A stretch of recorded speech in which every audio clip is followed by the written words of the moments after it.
The wedding that never was. When a mafia boss's perfect bride became his perfect nightmare behind a silk curtain in Manhattan's most exclusive bridal salon, Evelyn Cross stood frozen as her world shattered in whispers. Her fiancé, the untouchable Lucien Moretti, was promising forever to someone else. Her assistant. Her friend. In 72 hours, she was supposed to become Mrs. Moretti. Instead, she became something far more dangerous. A woman with nothing left to lose and everything to destroy. This is the story of how a betrayed bride dismantled a criminal empire one elegant move at a time. If you want to see how far revenge can go when wrapped in Valentino and strategy, stay until the end. Hit that like button and comment your city so I can see how far this story travels. The champagne was Dom Perignon. The lighting was perfect. The dress was a masterpiece. Evelyn Cross stood on the raised platform in Maison Laurent's private fitting suite, surrounded by mirrors that reflected her from every angle. The gown was everything she'd imagined. Ivory silk that moved like water, French lace so delicate it seemed woven from moonlight, a train that would cascade down the cathedral steps like a river of dreams. She looked like a bride. She felt like a queen. Absolutely stunning, Margot, the head seamstress, breathed, her French accent thick with professional satisfaction. Monsieur Moretti will forget how to breathe when he sees you. Evelyn smiled, the expression practiced and perfect. After 6 years with Lucien Moretti, she'd learned exactly which smile to wear for every occasion. This was her serene bride smile, the one that said she was a woman who'd found everything she'd ever wanted. And she had, hadn't she? Lucien Moretti wasn't just handsome, though his dark eyes and sharp jawline could make even the most jaded socialite forget her manners. He wasn't just wealthy, though his real estate empire stretched across 3 states, and his name opened doors that remained closed to lesser men. He was power incarnated, the kind of man who walked into rooms and changed their gravity, who spoke softly because he never needed to raise his voice to be obeyed. Yes, there were rumors. Whispers about his family's connections, about business dealings that skirted the edge of legality, about the dangerous men who sometimes appeared in his offices late at night. But Evelyn had spent 5 years as his partner, his confidant, and his greatest asset in transforming his image from dangerous outsider to legitimate power player. She'd introduced him to the right people, taught him which charities mattered, which galas to attend, which politicians to court with campaign donations instead of threats. Together, they'd built something extraordinary. In 72 hours, they would make it permanent. The bustle needs one more adjustment, Margot murmured, circling Evelyn like a sculptor examining her work. The way it drapes when you turn, it must be perfect. Give me just 10 minutes, yes? There's champagne in the lounge, and those little pastries you love. I'm fine here, Evelyn said, but Margot was already bustling toward the door. Non, non, you must relax. This is your moment to dream, not to stand like a mannequin. Go, sit. I will fetch you when I'm ready. Before Evelyn could protest, Margot had swept out, leaving her alone with her reflection and the quiet afternoon light filtering through the salon's tall windows. She stepped down from the platform carefully, the gown's weight unfamiliar, and moved toward the small antique settee near the window. From here, she could see Fifth Avenue below. The stream of taxis, the hurried pedestrians, the whole magnificent chaos of Manhattan on a Thursday afternoon. In 72 hours, she would walk down the aisle of St. Patrick's Cathedral. 500 guests, an 8-piece orchestra, flowers shipped from Ecuador and France. The wedding would be featured in town and country, and the reception at the plaza would be talked about for years. Evelyn closed her eyes and let herself sink into the fantasy for just a moment. The dress. The cathedral. Lucien waiting at the altar in his custom Tom Ford tuxedo, looking at her like she was the answer to every question he'd ever asked. That's when she heard them. The voices came from the other side of the ornate dressing screen that separated her fitting room from the next suite. Maison Laurent catered to clients who valued absolute privacy. Each fitting room was supposed to be soundproofed, isolated, discreet. But the screen was decorative, not functional, and the voices on the other side were crystal clear. You're glowing. A man's voice, low and intimate. I can't stop looking at you. Evelyn's eyes opened. She knew that voice. It belonged to the man who whispered to her in the dark, who called her Bellissima and promised her the world. Lucien. I'm terrified, a woman's voice answered, softer. younger. Also familiar in a way that made Evelyn's stomach drop. What if someone sees? What if she... Evelyn won't be here for hours, Lucian said, and Evelyn heard the smile in his voice. She's at the design house reviewing floral arrangements. She sent me her schedule this morning, color-coded and cross-referenced naturally. My beautiful, meticulous control freak. The woman laughed. It was a sound Evelyn had heard 1,000 times before. In her office, during late nights at the design studio, over coffee and strategy sessions. Lila Mercer, her assistant, her protege, the 26-year-old NYU graduate she'd personally recruited and mentored for the past 2 years. Evelyn's hand moved to her throat, fingers pressing against the strand of pearls Lucian had given her last Christmas. Her breathing had gone shallow. The dress suddenly felt too tight. I love when you call her that, Lila said, and there was something cruel in her tone now, something sharp. It's so perfectly condescending. Does she know that you think she's exhausting? Evelyn is many things, Lucian replied. Brilliant, strategic, exactly what I needed to become exactly who I needed to be. But exhausting? Carissima, you have no idea.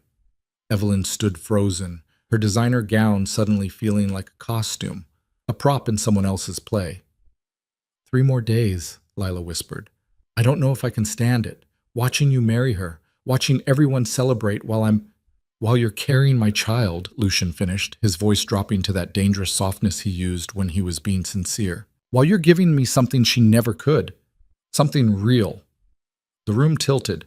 Evelyn's hand shot out, gripping the back of the settee for balance. The ivory silk of her wedding gown rustled with the movement, too loud in the sudden silence that filled her head. Pregnant. Lila was pregnant with Lucian's child. I wanted to tell her so many times, Lila continued. Did you see her face yesterday when she was going through the seating chart? So serious, so focused on making sure everything was perfect. She kept asking me to confirm which of your business associates needed to be seated near the family section. I almost laughed. She's good at details, Lucian said. That's what makes her valuable. She thinks if she manages every variable, controls every outcome, she can make the world behave. It's endearing, in a tedious way. Do you love her at all? Lila asked. The pause that followed was longer than it should have been. I respect her, Lucian finally said. She's been exactly what I needed, the perfect polished surface to hide what's underneath. Evelyn Cross, the brilliant design executive with the impeccable reputation and the society connections. She made me legitimate, opened doors that would have stayed closed to a Moretti, turned me from a threat into a trophy. That's not an answer, Lila pressed.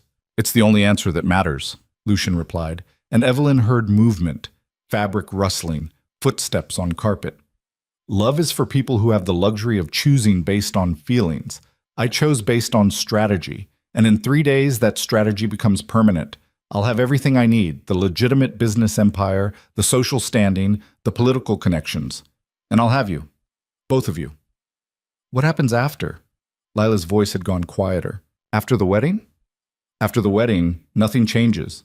Evelyn will be my wife, beautiful, accomplished, perfect for photographs and charity galas. And you'll be mine in the ways that actually matter. Discreet, protected, cherished. She'll find out eventually, Lila said. She's too smart not to. Lucian laughed.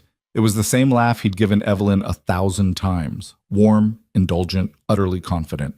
Evelyn sees exactly what she wants to see. She spent years convincing herself that I'm a reformed bad boy who just needed the love of a good woman to become respectable. She believes her own fairy tale. Why would she question it now? Because I'm pregnant, Lila said flatly. Because that's not exactly subtle. By the time anyone notices, I'll be married, untouchable, and you'll be taken care of. The apartment in Brooklyn I bought under the shell company, the trust fund I'm establishing for the baby. Everything will be perfect, compartmentalized, clean.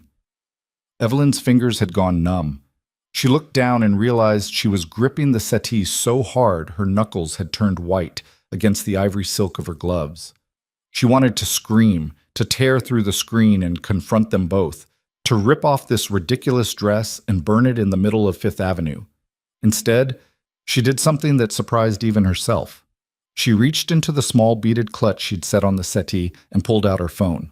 Her hands were steady as she opened the voice recording app, steady as she pressed record, steady as she held the phone up toward the screen, capturing every word of the conversation that was destroying her life. "I'm scared," Lila was saying now. "What if the prenup—" "The prenup is handled," Lucien interrupted. "My lawyers wrote it. Evelyn's lawyers reviewed it. It's airtight and completely in my favor." She was so focused on protecting my business interests, so determined to prove she trusted me, that she never questioned the terms. Evelyn's lawyer had questioned the terms, had told her the agreement was unusually weighted toward Lucy's benefit, had advised against signing. Evelyn had overruled her because she trusted Lucien, because she believed in them. "What about Evelyn's company?" Lila asked. "Cross Design Collective is worth millions. She built it from nothing, and she'll keep running it," Lucien said smoothly. "I'm not interested in fabric swatches and interior design, but the contacts she's made, the access she's earned, that becomes mine through marriage. Her reputation becomes my reputation. Her legitimacy becomes my legitimacy. That's what this has always been about." Evelyn's thumb pressed down on the screen, making sure the recording was still active. Every word, every casual cruelty, every calculated manipulation. "I love you," Lila whispered. "I know I shouldn't. I know it's wrong, but I do." "I know," Lucien said, and Evelyn could hear the smile in his voice again. "You're so beautifully uncomplicated, so refreshingly honest, you have no idea what a relief that is." The sound of a kiss. Soft, intimate, the kind of kiss that meant something.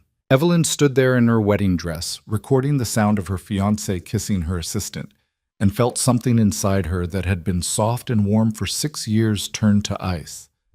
The voices moved away from the screen toward the door of the other fitting room, still talking in low murmurs that the recording would capture, but Evelyn could no longer distinguish.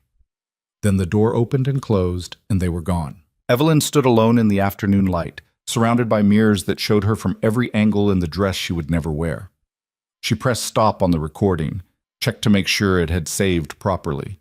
Then she opened her messages and sent 3 texts in rapid succession. The first was to her lawyer, "Need to see you, tonight, emergency." The second was to her assistant, not Lila, but her other assistant, Marcus, who handled her personal affairs. "Clear my schedule for tomorrow, all day. Don't tell anyone." The third was to herself, a reminder. Do not cry. Do not break. Do not give them the satisfaction. She stood there for another moment, looking at her reflection. The dress really was perfect. The bride in the mirror looked radiant, but the woman wearing the dress was already planning a war. When Margot returned 15 minutes later, she found Evelyn exactly where she'd left her, poised, serene, smiling that perfect practice smile. "I think the bustle is perfection now," Margot announced. "Come, let me show you."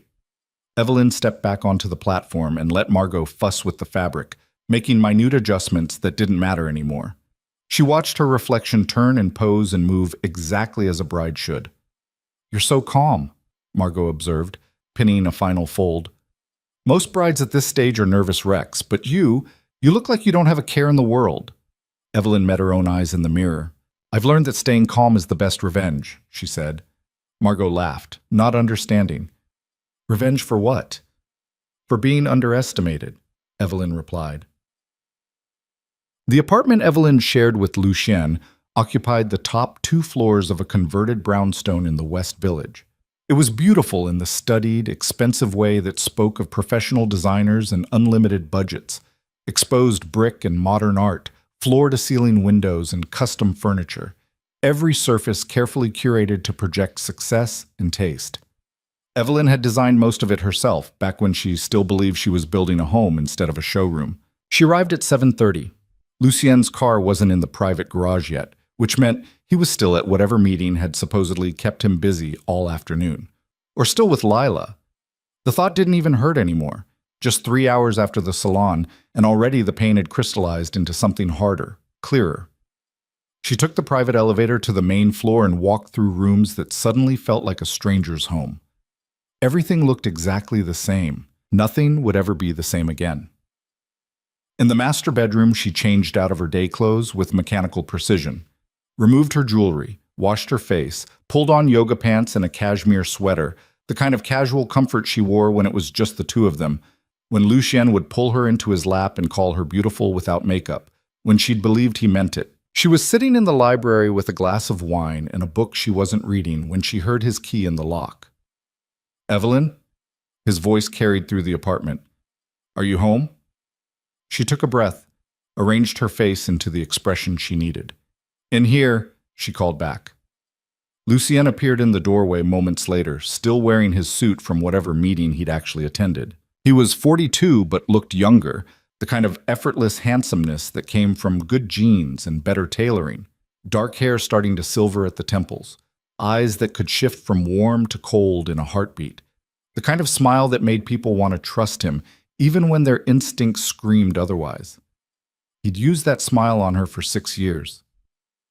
"There's my beautiful bride," he said, crossing the room to kiss her forehead. "How was the fitting?" Evelyn accepted the kiss without flinching. "Perfect.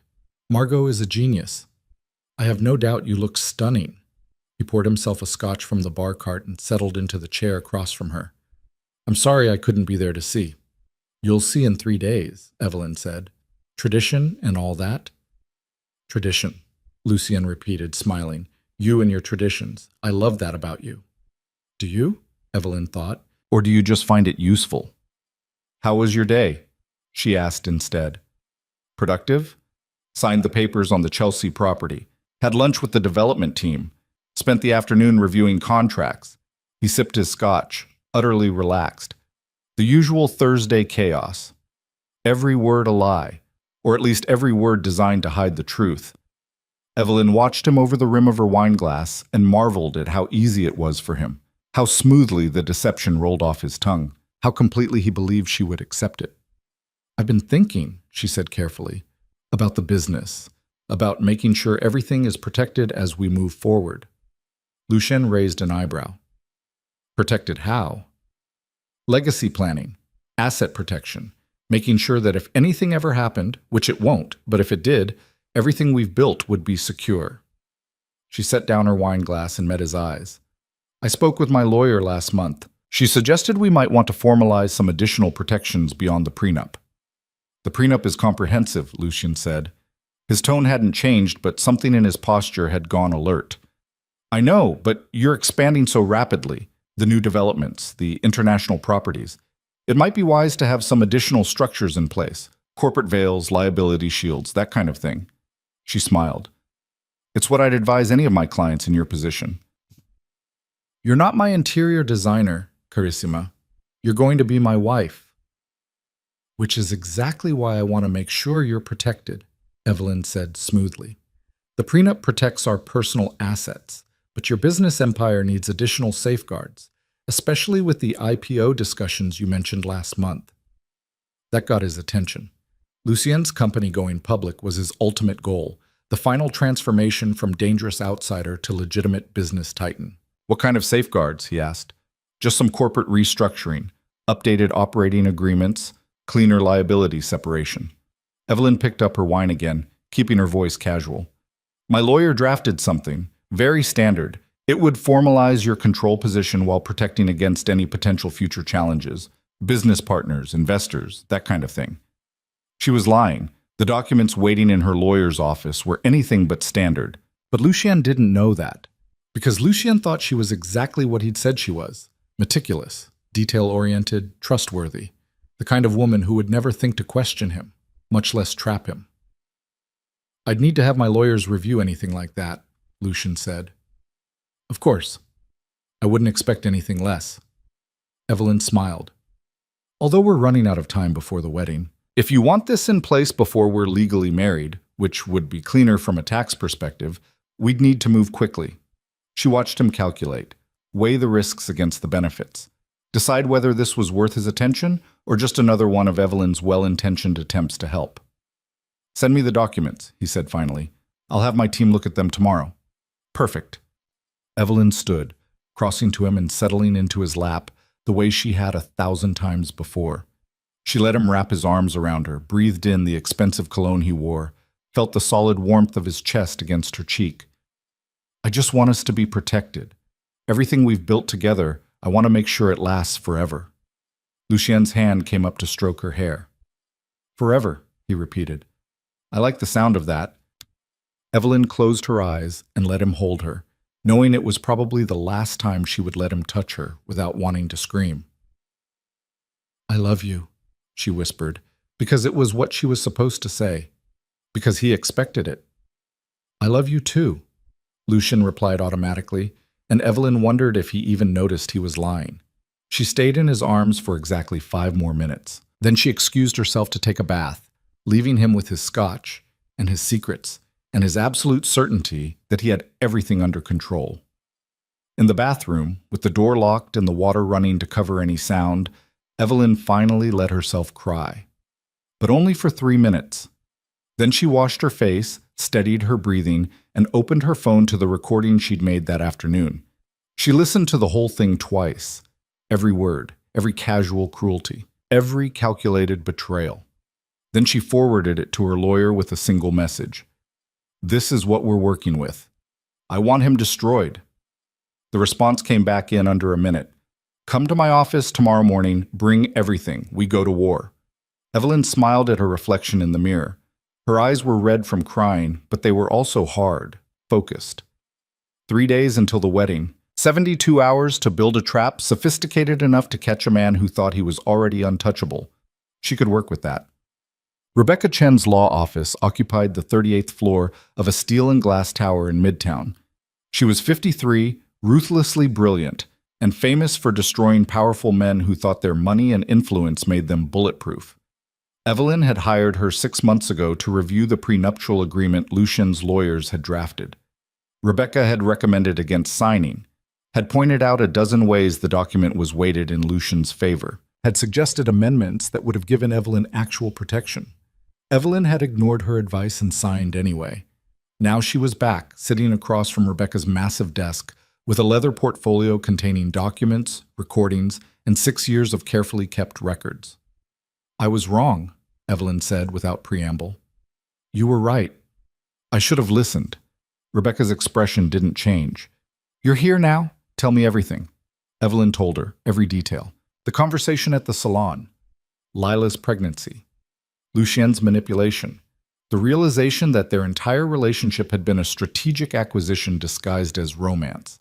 When she finished, Rebecca sat back in her chair and steepled her fingers. The prenup is a problem, she said bluntly. You signed away most of your leverage. In a standard divorce, you'd walk away with almost nothing. He made sure of that. I know. But you're not here for a standard divorce, are you? Evelyn met her eyes. I'm here to make sure he loses everything. Rebecca's smile was sharp. Then we need to be creative. Tell me about his business operations. Everything you know. This was where 6 years of being Lucien's partner became useful. Evelyn had spent years helping him build his empire, attending meetings, reviewing contracts, introducing him to investors and politicians and society figures who would never have given him the time of day without her imprimatur. She knew where the money came from. She knew which developments were legitimate and which were covers for something darker. She knew about the offshore accounts and the shell companies and the business partners who showed up in the middle of the night and left before dawn. She'd known for years. She'd just chosen to believe Lucien when he said he was leaving that life behind. Now she laid it all out for Rebecca like a map to buried treasure. He's been moving money, Evelyn said. Large amounts. I didn't pay attention before. I thought it was just business. But last month I noticed some transfers that didn't make sense. Moving funds between accounts for developments that don't exist yet. Shell companies I'd never heard of receiving payments for services that were never rendered. Rebecca's eyes had sharpened. Do you have proof? I have access to our joint accounts, and I have login credentials for several of his business accounts. He gave them to me last year when he wanted me to review some contracts. Evelyn pulled out her laptop. I haven't looked deeply, but if there's something there, there's something there, Rebecca said grimly. Men like Moretti always have something there. The question is whether it's enough to override the prenup. The prenup, Evelyn said slowly. You said it's airtight. It is. But what if he violated the terms? Rebecca leaned forward. What terms? There's a morality clause, Evelyn said. Standard language about fidelity and conduct befitting the marriage. I remember your associate adding it. I thought it was just boilerplate. It is boilerplate, but boilerplate can be useful if properly triggered. Rebecca pulled up a document on her computer. The clause states that in the event of infidelity or moral turpitude, the injured party may seek remedy, including but not limited to adjusted asset division, and she stopped, read further, smiled. An immediate vesting of any voting rights or control positions contingent on the marriage. Evelyn felt her heart start to race. What does that mean? It means your fiancé was very clever, Rebecca said. Too clever. Look at this. Buried in the corporate structure documents attached to the prenup, there's a provision that upon marriage, you'll be granted voting rights in his holding company. Minority voting rights, but rights nonetheless. And there's a clause that says those rights vest immediately upon marriage and can only be revoked in the event of divorce or death. I don't understand. He structured it so that you'd have just enough stake to be useful. Legitimate, respectable Evelyn Cross with her shares in the Moretti Empire, but not enough to actually threaten his control. Except, Rebecca's smile widened. Except if he violates the morality clause before the marriage is finalized, the rights vest anyway, but the control provisions are voided, which means I'd have voting rights, but he'd lose control, Evelyn finished. Not just him. Look here, his business partners also have contingent control positions that vest on different triggers. If his position is voided, it triggers a cascade. The whole control structure falls apart. Evelyn stared at the documents, her mind racing. He wrote his own trap. He wrote a very sophisticated trap designed to protect his empire, Rebecca corrected. He just never imagined you'd be the one to spring it. They spent the next 4 hours going through everything. The recordings, the financial records Evelyn could access, the corporate documents, the prenup, the web of companies and accounts and relationships that made up Lucian's empire. By the time they finished, it was dark outside and Evelyn's head was spinning.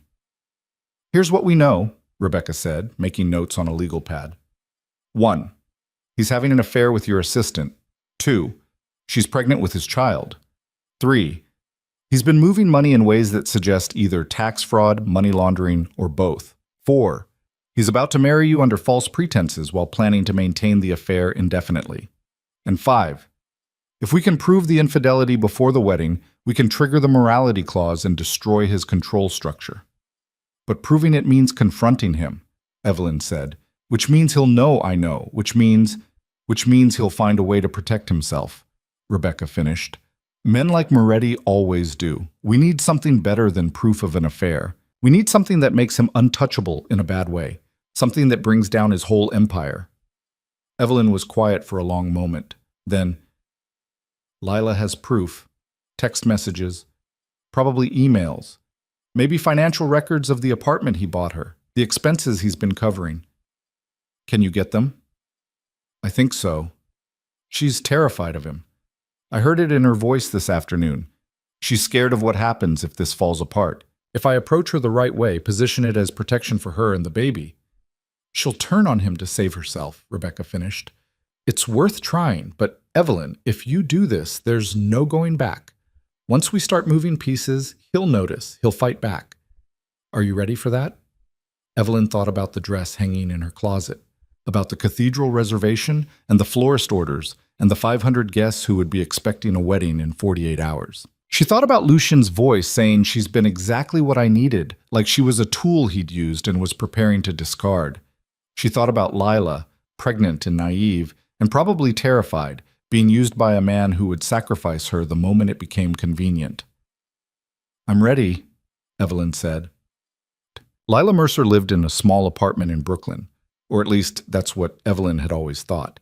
Now driving through the darkened streets toward the address Rebecca's investigator had provided, Evelyn realized how little she actually knew about the woman who'd worked beside her for 2 years. The building was in Dumbo, a renovated warehouse with floor-to-ceiling windows and a doorman and monthly rents that would have been impossible on an assistant's salary. Evelyn pulled into a parking spot across the street and sat there for a moment, studying the building. Lights glowed behind expensive curtains. People who could afford to live here didn't worry about money. People who had wealthy benefactors paying their rent didn't worry about money. She checked her phone. 8:47 p.m. Late enough that Lila would be home. Early enough to plausibly claim this was a spontaneous visit. Evelyn took a breath, checked her appearance in the mirror. She'd dressed carefully for this. Expensive but not threatening, polished but approachable. The kind of outfit that said she was here as a friend, not an employer. The doorman barely glanced at her when she walked in. "I'm here to see Lila Mercer," Evelyn said with the confidence of someone who belonged. "She's expecting me." Another lie, but an effective one. The doorman waved her toward the elevator. Apartment 6C. Evelyn pressed the buzzer and waited, her heart pounding despite her calm exterior. When the door opened, Lila's face went white. "Evelyn," she breathed, how did you... "Can I come in?" Evelyn asked quietly. "We need to talk." For a moment she thought Lila might slam the door, but instead, after a long hesitation, Lila stepped back and let her enter. The apartment was beautiful, hardwood floors and exposed brick, modern furniture and expensive art. The kind of place that screamed money, the kind of place Lucien would buy for a mistress he wanted to keep comfortable and quiet. "Nice place," Evelyn said, looking around. "How long have you lived here?" 6 months. Lila's voice was barely a whisper. "Must be expensive." "I have a roommate," Lila said, the lie reflexive. Evelyn turned to look at her, really look at her. Lila was 26 and beautiful in that effortless way of youth, clear skin, bright eyes, the kind of natural prettiness that didn't need much enhancement. She was wearing yoga pants and an oversized sweater that didn't quite hide the small swell of her stomach. 3 months, maybe 4. Not showing yet to anyone who wasn't looking for it. "Lila," Evelyn said gently, "I heard you at the salon this afternoon. I was in the next fitting room." The color drained from Lila's face completely. "I heard everything," Evelyn continued. "Every word." Lila sank onto the couch like her legs had given out. "Oh my God." "How long?" Evelyn asked. "How long have you been sleeping with my fiancé?" Lila's hands were shaking. "A year, maybe a little longer." A year. While Evelyn had been planning the wedding, while she'd been introducing Lucien to her clients, building his reputation, believing in their future. "Does he love you?" Evelyn asked. Lila looked up, surprised by the question. He says he does." "Do you believe him?" The pause was telling. "I want to." Evelyn sat down on the chair across from her. "Can I tell you what I think? I think Lucien Moretti is very good at making women believe what he needs them to believe. I think he told me he loved me for 6 years while planning exactly how to use me. And I think he's telling you he loves you while planning exactly how to use you." "You don't know him like I do," Lila protested weakly. "Don't I? I know he bought you this apartment through a shell company, so there's no paper trail connecting it to him. I know he's been transferring money to offshore accounts to pay for your expenses without leaving evidence. I know he spent a year sleeping with both of us while planning a wedding that was never about love. It was about legitimacy and power and control." Tears were streaming down Lila's face now. "He said he was going to leave you. After the wedding, after everything was settled." "He's not going to leave me," Evelyn interrupted, "because I'm useful. I'm the respectable face he needs for his empire. You're the mistress he keeps hidden, and if anything goes wrong, if any of this threatens his position, he'll sacrifice both of us without hesitation." "That's not true," Lila whispered, but she didn't sound convinced. Evelyn leaned forward. "When did he set up this apartment? When did the money transfers start?" "Last year, after it got serious between us." "And when did his business expansion really take off? When did the major developments start?" Lila was quiet. "It's the same timeline, isn't it?" Evelyn pressed. "He started sleeping with you right around the time he started using my contacts and my reputation to secure funding for his projects. I was opening doors for him while you were, keeping him entertained? Making him feel young and desired and powerful?" "It wasn't like that," Lila said, but her voice had no conviction. "Then what was it like?" Evelyn asked. "Because from where I'm sitting, it looks like he's been running a very sophisticated con on both of us, using me for legitimacy, and you for..." She gestured at Lila's stomach. Lila's hand moved protectively to the small swell. "I'm pregnant with his child. He can't just..." "He can do whatever he wants," Evelyn said flatly. "He's a Moretti. Men like him don't leave paper trails, don't leave witnesses, don't leave problems unsolved." She paused. What do you think happens if this comes out? If people find out he's been cheating on his fiancée with her assistant? That there's a baby? He said it wouldn't matter. That once you were married, it would all be fine, compartmentalized. Compartmentalized, Evelyn repeated. That's a very clinical word for your child. Lila flinched. I'm not here to hurt you, Evelyn said, softening her tone. I'm here to help you. Because I think you're in danger. I think we both are. Lucien wouldn't what? Lie? Manipulate? Use people as tools and discard them when they become inconvenient? Evelyn pulled out her phone. I recorded the conversation at the salon. Do you want to hear it? Hear him describe exactly what you mean to him? Lila shook her head frantically. No, please.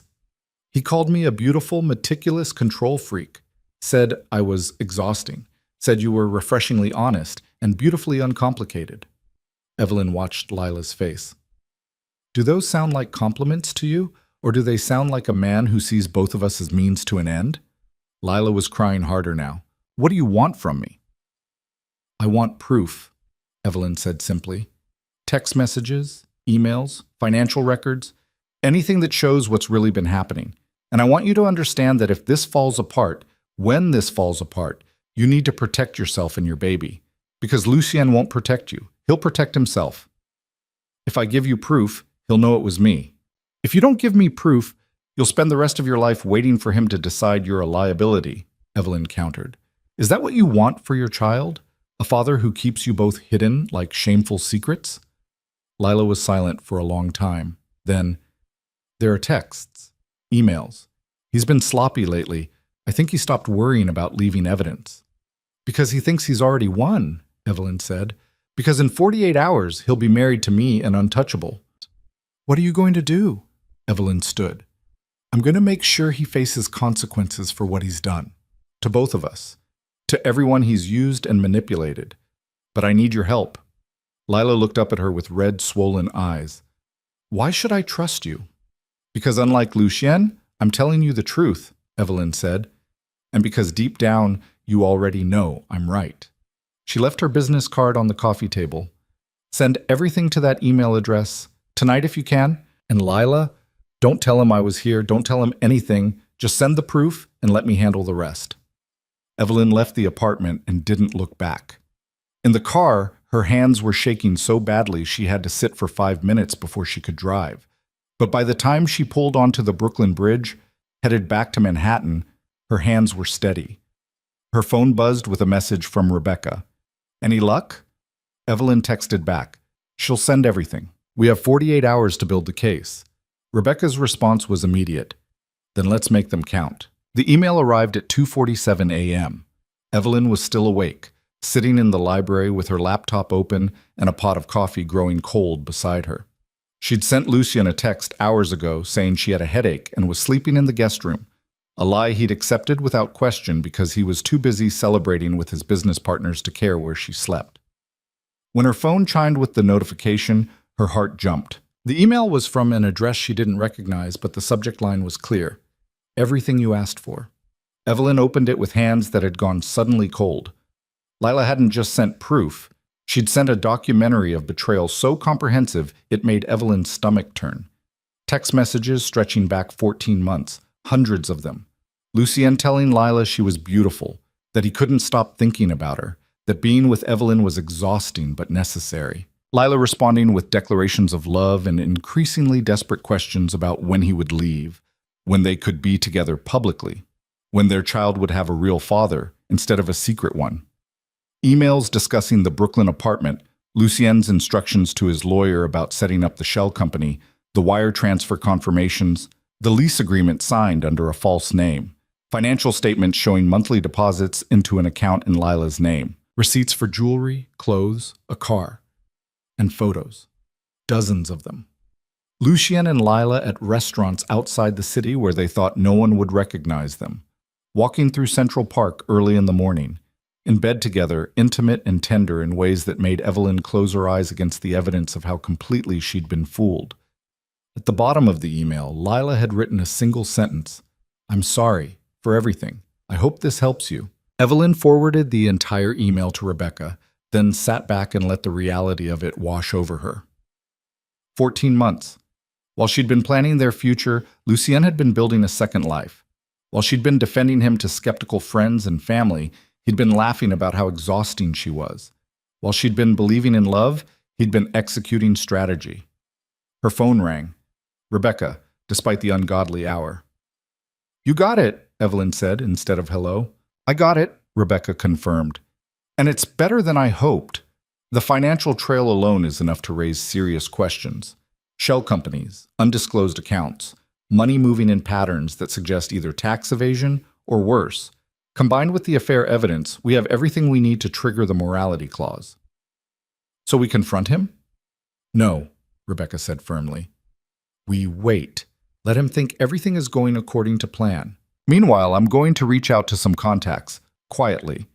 The kind of people who investigate financial crimes for very powerful agencies. Because, Evelyn, I think your fiancé's problems go deeper than infidelity." "What do you mean?" "Some of these shell companies, I recognize the patterns. They're not just for hiding assets from a future wife. They're structures typically used for money laundering. And if Moretti is moving dirty money through legitimate real estate developments, then we're not just talking about a divorce," Evelyn finished. "We're talking about federal crimes." "Exactly. But that's good for us.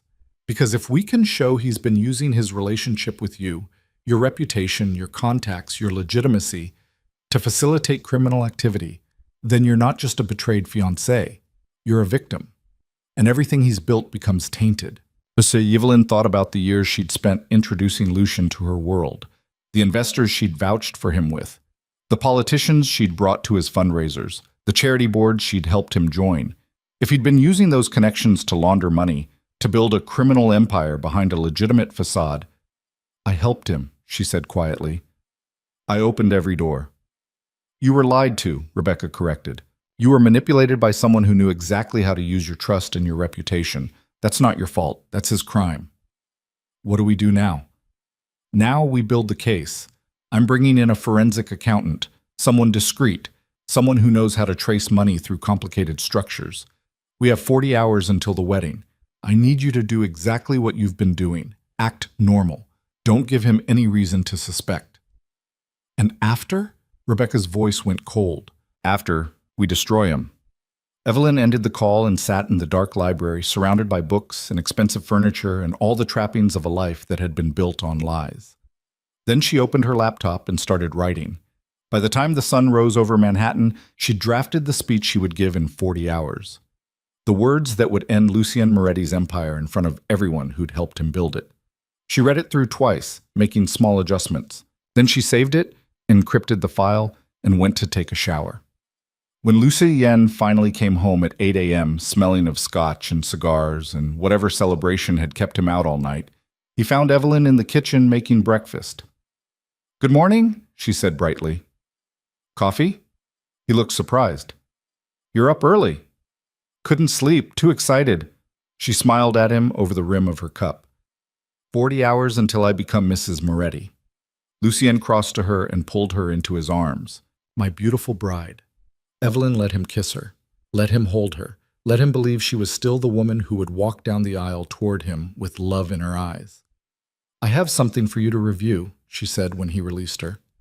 "Those corporate documents I mentioned. My lawyer finalized them yesterday." She'd asked Rebecca to prepare a dummy set of documents, legitimate-looking corporate restructuring agreements that would mean nothing if signed. The real documents were locked in Rebecca's office, waiting for the right moment. But Lucien didn't know that. "Can it wait?" he asked. "I have meetings all day." "It really can't," Evelyn said apologetically. "If we want this in place before the wedding, we need to execute by tomorrow. It's just a formality. Your lawyers can review it, but honestly, it's so standard I don't think they'll have any concerns." She watched him calculate, saw the moment he decided this was just another one of Evelyn's well-intentioned attempts to help. Not worth his full attention. "Fine," he said. "Send them to my office. I'll have someone look at them."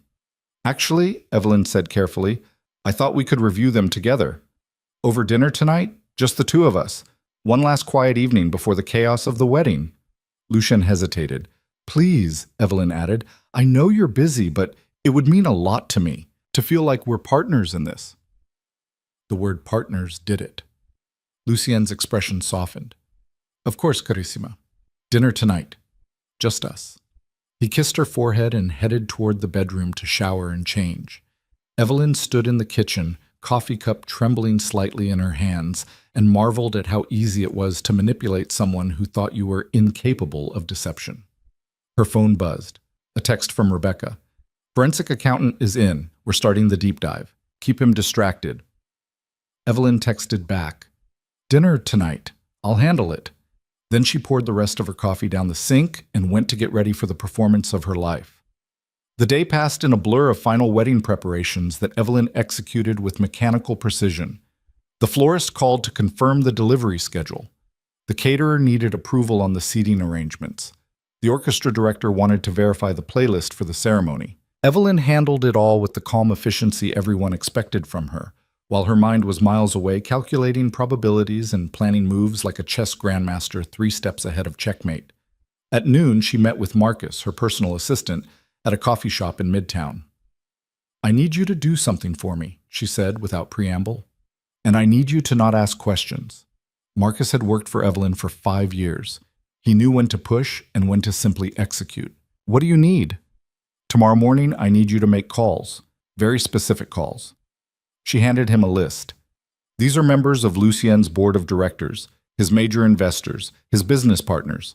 Tell them there's an emergency meeting tomorrow at 9 a.m. at the Moretti Holdings office. Tell them it's regarding urgent matters that affect the company's future and their investments. Tell them attendance is mandatory. Marcus scanned the list, his eyes widening. Evelyn, these are some of the most powerful people in the city. I know. What's happening tomorrow at 9 a.m.? Evelyn met his eyes. Justice. Marcus was quiet for a moment. Then he folded the list and put it in his pocket. Consider it done. One more thing, Evelyn said. After you make those calls, I need you to take a vacation. Immediate. Out of the city, for at least a week. You're scaring me. Good, Evelyn said. You should be scared, but you should also trust me. Can you do that? Marcus nodded slowly. Always. Evelyn touched his hand briefly. Thank you for everything. I'll explain when this is over. She left him sitting in the coffee shop and headed to her next appointment, a meeting with her own board of directors at Cross Design Collective. Her company. The business she'd built from nothing over 12 years. The reputation she'd earned through talent and hard work and dedication. The legitimacy Lucien had been borrowing like a cheap suit. She'd called the emergency meeting that morning, and now her 5 board members sat around the conference table in her office, looking concerned. Thank you for coming on such short notice, Evelyn said. I'll get right to the point. I'm canceling the wedding. The room erupted. Evelyn, what happened? Are you sure? She held up a hand and they fell silent. The wedding is canceled because Lucien Moretti has been unfaithful, dishonest, and potentially criminal in ways that I'm only beginning to understand. Tomorrow morning, information will come out that will likely damage his reputation and possibly result in legal action. I wanted you to know in advance so that you can protect the company. Protect it how? Asked Sarah Chen, her CFO. Distance us from him completely. Any projects we're working on that involve Moretti Holdings or his properties, suspend them immediately. Any public association between Cross Design and Moretti Enterprises, sever it. I want our company's name completely separated from his before this explodes. What's going to explode? Asked David Martinez, her head of operations. The truth, Evelyn said simply. She spent the next hour briefing them on everything she could tell them without compromising Rebecca's strategy. The affair, the financial irregularities, the possibility of federal investigation. By the time she finished, they looked shell-shocked. I'm sorry, Evelyn said quietly. I know some of this reflects badly on my judgment. I brought him into our world. I vouched for him. That was a mistake, and I take full responsibility. You were lied to, Sarah said firmly. That's not your fault. It's my responsibility, though, Evelyn replied, which is why I'm handling it. Tomorrow, when everything comes out, I want this company to be clean, untainted, ready to move forward without the shadow of Lucien Moretti hanging over us. What about you? David asked. What happens to you in all this? Evelyn smiled. It was a cold smile, one that didn't reach her eyes. I survive, she said. That's what I do. The meeting ended at 4. Evelyn had 3 hours before her dinner with Lucian. She spent them in her office, alone, going through files and emails and documents from the past 6 years. Every interaction with Lucian, every introduction she'd made, every door she'd opened, building a timeline, creating a record, making sure that when this was over, there would be no question about who had been the victim and who had been the predator. At 6:30, she changed into the dress she'd brought, elegant navy blue, expensive but not flashy, the kind of outfit that said she was serious but not confrontational. At 7, she met Lucien at Marea, the Italian restaurant in Central Park South where they'd had their first date 6 years ago. He was already there, waiting at their usual table, looking polished and powerful in a charcoal suit. When he saw her, he stood and smiled that devastating smile that had made her believe in fairy tales. "You look beautiful," he said, kissing her cheek. "Thank you." Evelyn settled into her chair and accepted the wine he'd already ordered. "It feels strange, doesn't it, being here, where it all started?" "Nostalgic," Lucien agreed. "I remember that first night.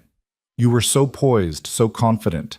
I knew immediately you were different from anyone I'd ever met." "Different how?" "Special," he said. "The kind of woman who could change everything." The kind of woman you could use, Evelyn thought, but she smiled and raised her glass. "To change," she said. "To us," Lucien corrected, clinking his glass against hers. They ordered. Made small talk about the wedding preparations, about the honeymoon he'd planned to Positano, about the future they would supposedly build together. Evelyn played her part perfectly. The excited bride, the devoted partner, the woman who had no idea her world was about to detonate. Over dessert, she pulled out the documents. "These are the corporate restructuring agreements," she said, sliding the folder across the table. "My lawyer says they're straightforward, just formalizing your control position and protecting against any future challenges." Lucian flipped through them, his expression casual. "Looks standard." "It is, but I'd feel better if you reviewed them with me, just so I understand what I'm signing." Because that was the game. Make him think she was the one being protected. Make him think this was about her peace of mind, not his destruction. They went through the documents page by page. Evelyn asked intelligent questions that made her sound engaged, but not suspicious. Lucien answered them with the easy confidence of a man who thought he controlled every variable. "This clause here," Evelyn said, pointing to a section Rebecca had crafted specifically to sound innocuous. "About voting rights and control positions. Can you explain it?" "It's just legal language," Lucien said dismissively. "Basically says that you'll have a minority stake in the holding company, but operational control stays with me and the board. Standard stuff for this kind of structure." "And this part? About contingent vesting?" "That's if we ever divorce," Lucien said, and something flickered in his eyes. "Which we won't. But lawyers like to plan for every scenario." "Of course," Evelyn said softly. "I just want to make sure I understand. If something happened, if we separated, what would happen to the company?" "You'd keep your shares but lose your voting rights," Lucien said. "The company would continue operating under existing management.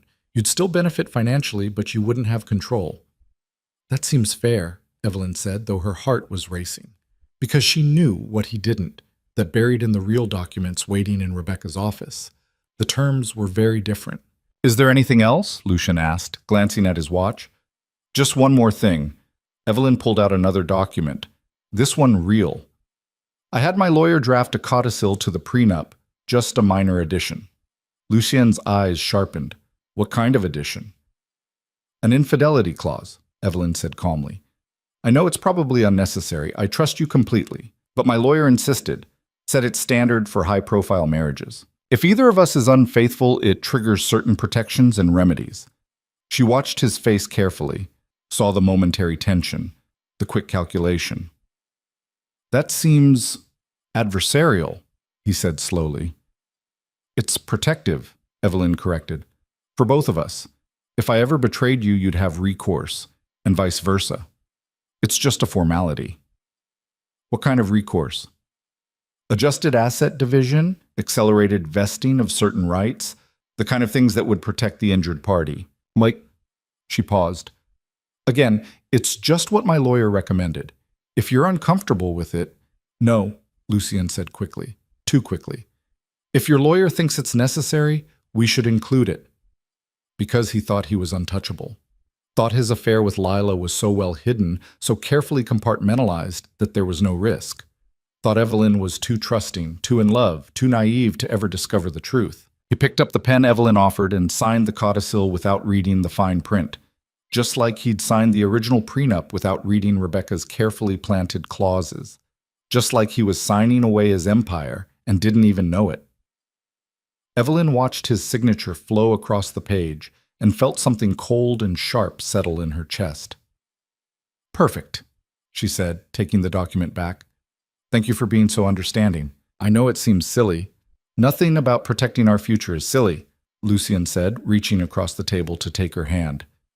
"I love you, Evelyn. I want you to feel secure. In everything." His thumb stroked across her knuckles. The same gesture he'd made 1,000 times before, the same touch that used to make her feel cherished and safe. Now it just felt like proof that he was the best liar she'd ever met. "I love you too," she said, because it was expected, because she needed him to believe for 18 more hours that she was still his perfect, trusting, controllable bride. They finished dinner. Lucien paid the check with the Black American Express card that represented wealth and power and all the things he'd built on the foundation of her reputation. Outside the restaurant, he pulled her close and kissed her deeply. 40 hours, he murmured against her lips. "And then you're mine forever."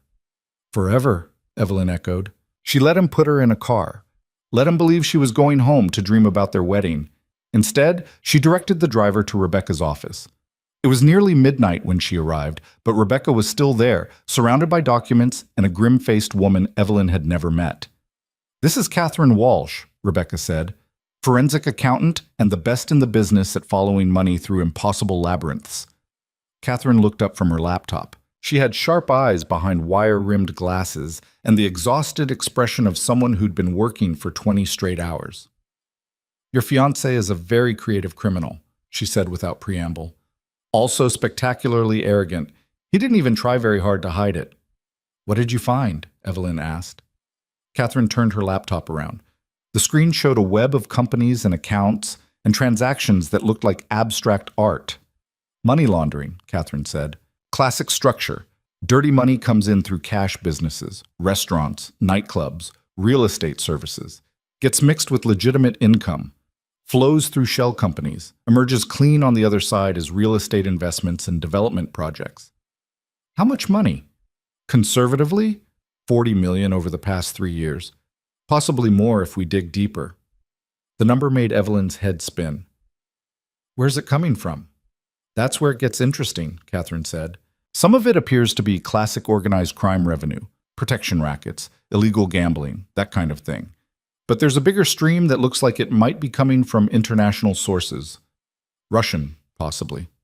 Or Eastern European." "Lucien has business partners in those regions," Evelyn said slowly. "He told me they were real estate investors."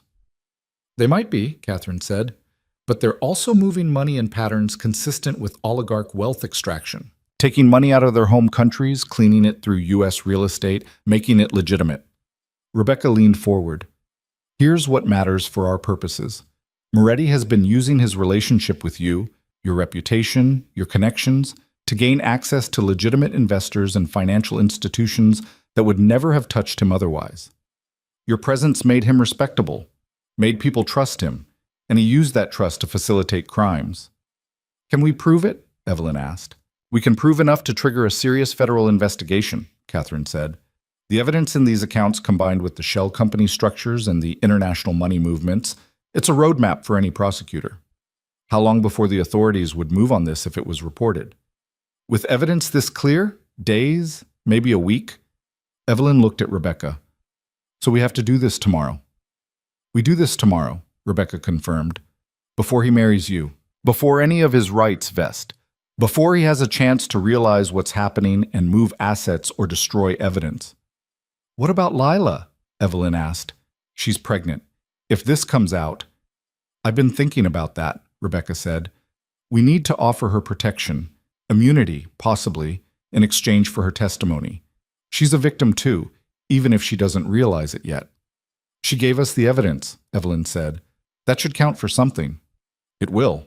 I'll reach out to the prosecutors we're working with. Make sure she's protected. Rebecca paused. You know this is going to be ugly, right? Tomorrow, when everything comes out. It's going to be public and brutal, and there will be cameras and reporters and questions you won't want to answer. I know. And you're sure you want to do this? Once we start, there's no walking it back. Evelyn thought about Lucien's face across the dinner table. The easy lies. The casual manipulation. The absolute certainty that he had won. She thought about Lila, pregnant and terrified and trapped in a life Lucien had designed for her. She thought about all the women who would come after them if someone didn't stop him. I'm sure, she said. Rebecca nodded. Then let's finish this. They worked through the night, refining the presentation, organizing the evidence, coordinating timing. By the time the sun started to rise over Manhattan, they had a plan. At 9 a.m. tomorrow, Lucien would walk into what he thought was a routine board meeting. Instead, he would walk into a room full of investors, lawyers, federal agents, and the woman he'd underestimated, and his empire would fall in a single devastating hour. Evelyn left Rebecca's office at 6 a.m. She went home to shower and change, moving through the apartment she'd shared with Lucien like a ghost walking through her old life. His things were everywhere, his coffee mug in the sink, his jacket over the chair, his presence in every room like a stain she couldn't wait to bleach clean. She packed a bag. Not much, just enough for a few days, because after today she wouldn't be coming back here. At 7:30, her phone rang. Marcus. The calls are made, he said.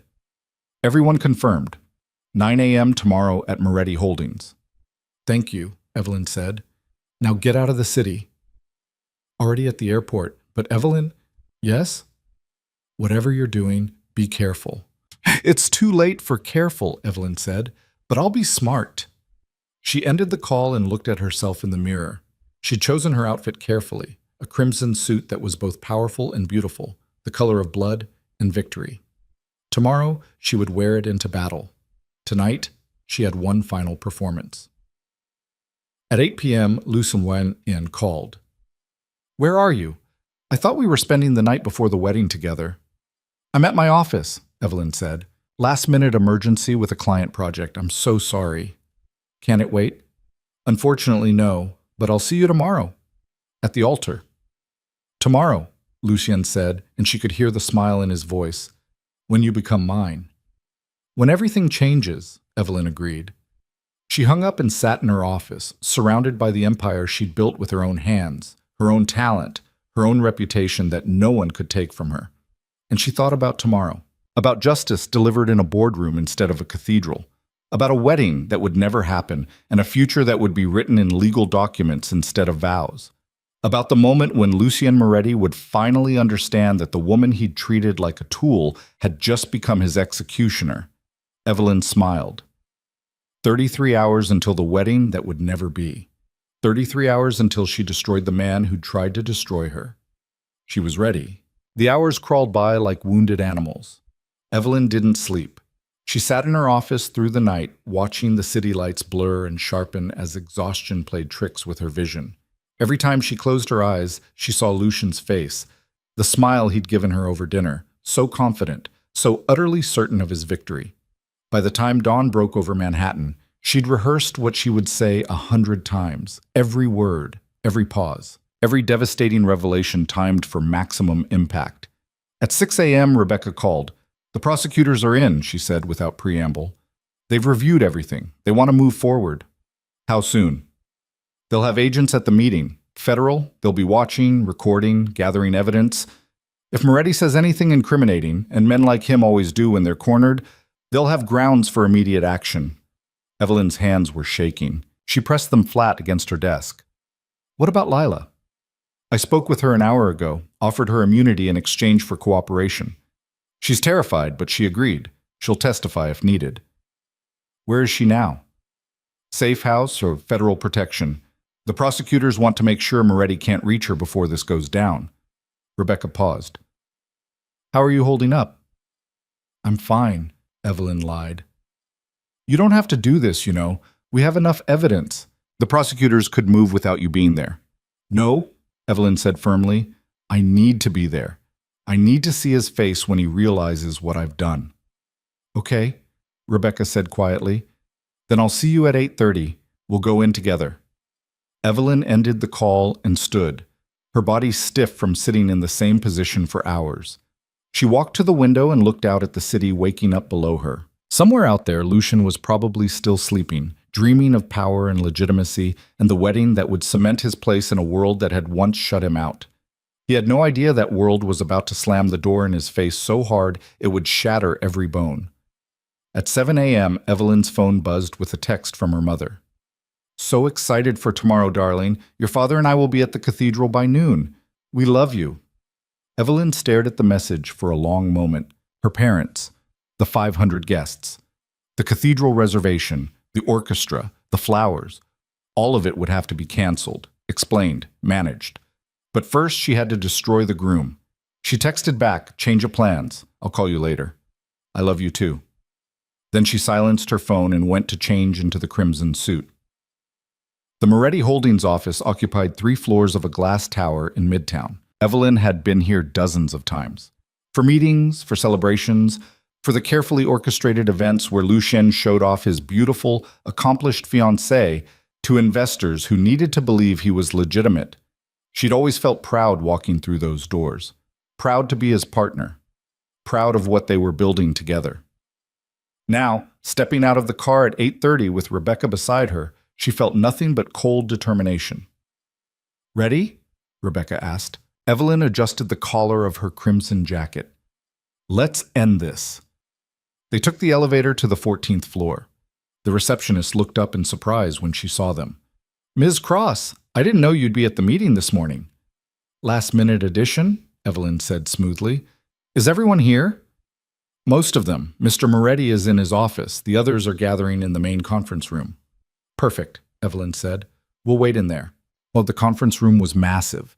Floor-to-ceiling windows overlooking the city, a table that could seat 30, technology for presentations built into the walls.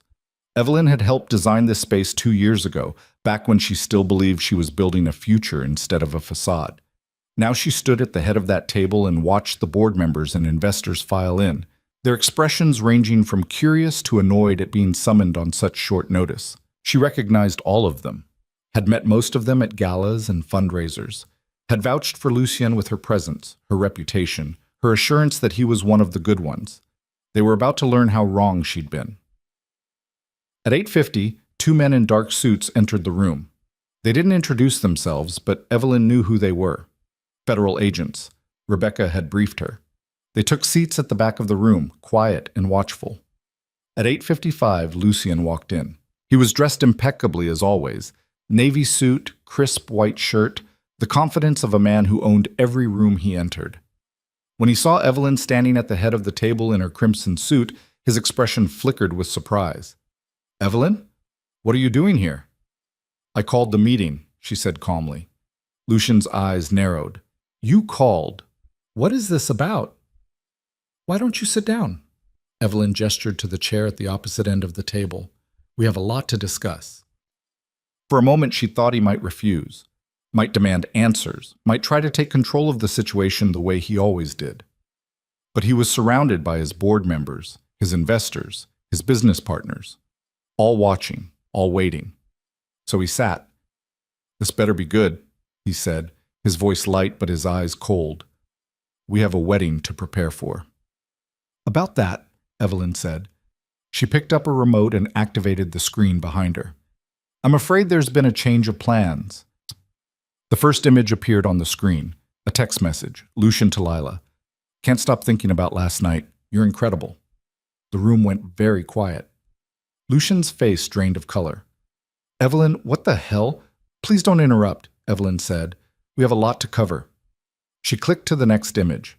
Another text, then another, dozens of them, each one more damning than the last. For those of you who don't know, Evelyn said conversationally, these are messages between my fiancé and my assistant, Lila Mercer. They've been having an affair for the past 14 months. This is a private matter, Lucien said, standing. His voice was tight with barely controlled rage. "This is not appropriate. Sit down, Mr. Moretti," Rebecca said from her position beside Evelyn, "or we'll have security remove you." "A security? This is my company." "Actually," Rebecca said, "that's debatable, which is why we're here." Lucian looked around the room, at his board members who were staring at the screen in shock, at his investors whose expressions had gone cold and calculating, at the two federal agents sitting at the back, taking notes. Slowly, he sat back down. "Thank you," Evelyn said. She clicked to the next slide. Financial records, wire transfers, shell company structures. The affair itself wouldn't normally concern the board, of course, except that Lucien has been using company resources to support his mistress. This apartment in Brooklyn, purchased through a shell company funded by transfers from Moretti Holdings accounts. Monthly deposits into Ms. Mercer's personal account. Expenses charged to corporate cards and disguised as business costs. "That's a lie," Lucian said. "Is it?" Evelyn clicked through more documents. "These are bank statements, transfer records, lease agreements, all verified by our forensic accountant." She gestured to Catherine Walsh, who'd entered quietly during the presentation and now stood near the door. "Ms. Walsh has been examining Moretti Holdings' financial structures for the past 36 hours. Would you like to share what you found, Catherine?" Catherine stepped forward, opening a laptop. "Moretti Holdings has been operating as a money laundering vehicle for approximately 3 years. Cash from illegal operations flows through various businesses, restaurants, nightclubs, service companies, gets mixed with legitimate income, and emerges clean through real estate developments." "This is absurd," Lucian said, but his voice had lost its edge. He was calculating now, trying to figure out how much they knew, how much they could prove. "Is it?" Catherine clicked through a presentation of her own. Charts showing money flows, timelines, connections between companies. "We've traced approximately $40 million moving through these structures, some from domestic criminal operations, some from international sources that appear to be Russian or Eastern European oligarch wealth." One of the board members, Thomas Caldwell, a venture capitalist who'd invested heavily in Lucien's last development, stood up. "Are you telling me," he said slowly, "that my investment is tied up in money laundering?" "We're telling you," Rebecca said, "that Moretti Holdings has been operating as a criminal enterprise while using legitimate investments and investors to create a facade of respectability." The room exploded, board members shouting questions, investors demanding answers. Lucien trying to talk over everyone, his voice rising. Evelyn let it go for exactly 30 seconds. Then she picked up a small gavel, one she'd brought specifically for this purpose, and struck it against the table. The room fell silent. "There's more," Evelyn said quietly. She clicked to another slide. The prenuptial agreement, the corporate documents Lucien had signed at dinner 2 nights ago, the codicil with the infidelity clause. "When Lucien and I got engaged," Evelyn said, "we signed a prenuptial agreement. That agreement included certain provisions about corporate control and voting rights. Specifically, upon our marriage, I would receive minority voting rights in Moretti Holdings." "Minority rights," Lucian said. "Nothing that affects control." "Correct," Evelyn agreed. However, the agreement also included a morality clause. In the event of infidelity or moral turpitude prior to marriage, certain provisions would be triggered. She could see Lucien's mind working, trying to remember what he'd signed, trying to figure out where the trap was. 2 nights ago, Evelyn continued, Lucien signed additional corporate restructuring documents, documents that formalized his control position contingent on the marriage proceeding as planned. "Standard corporate protection," Lucian said. "Standard," Evelyn agreed, except for one small detail. The documents include a provision that if the marriage is canceled due to violation of the morality clause, all contingent control positions are immediately voided. The color drained from Lucian's face as he finally understood. "You tricked me," he breathed. "I gave you documents to review," Evelyn said calmly. "You signed them without reading the fine print. That's not trickery. That's just carelessness." Rebecca stepped forward.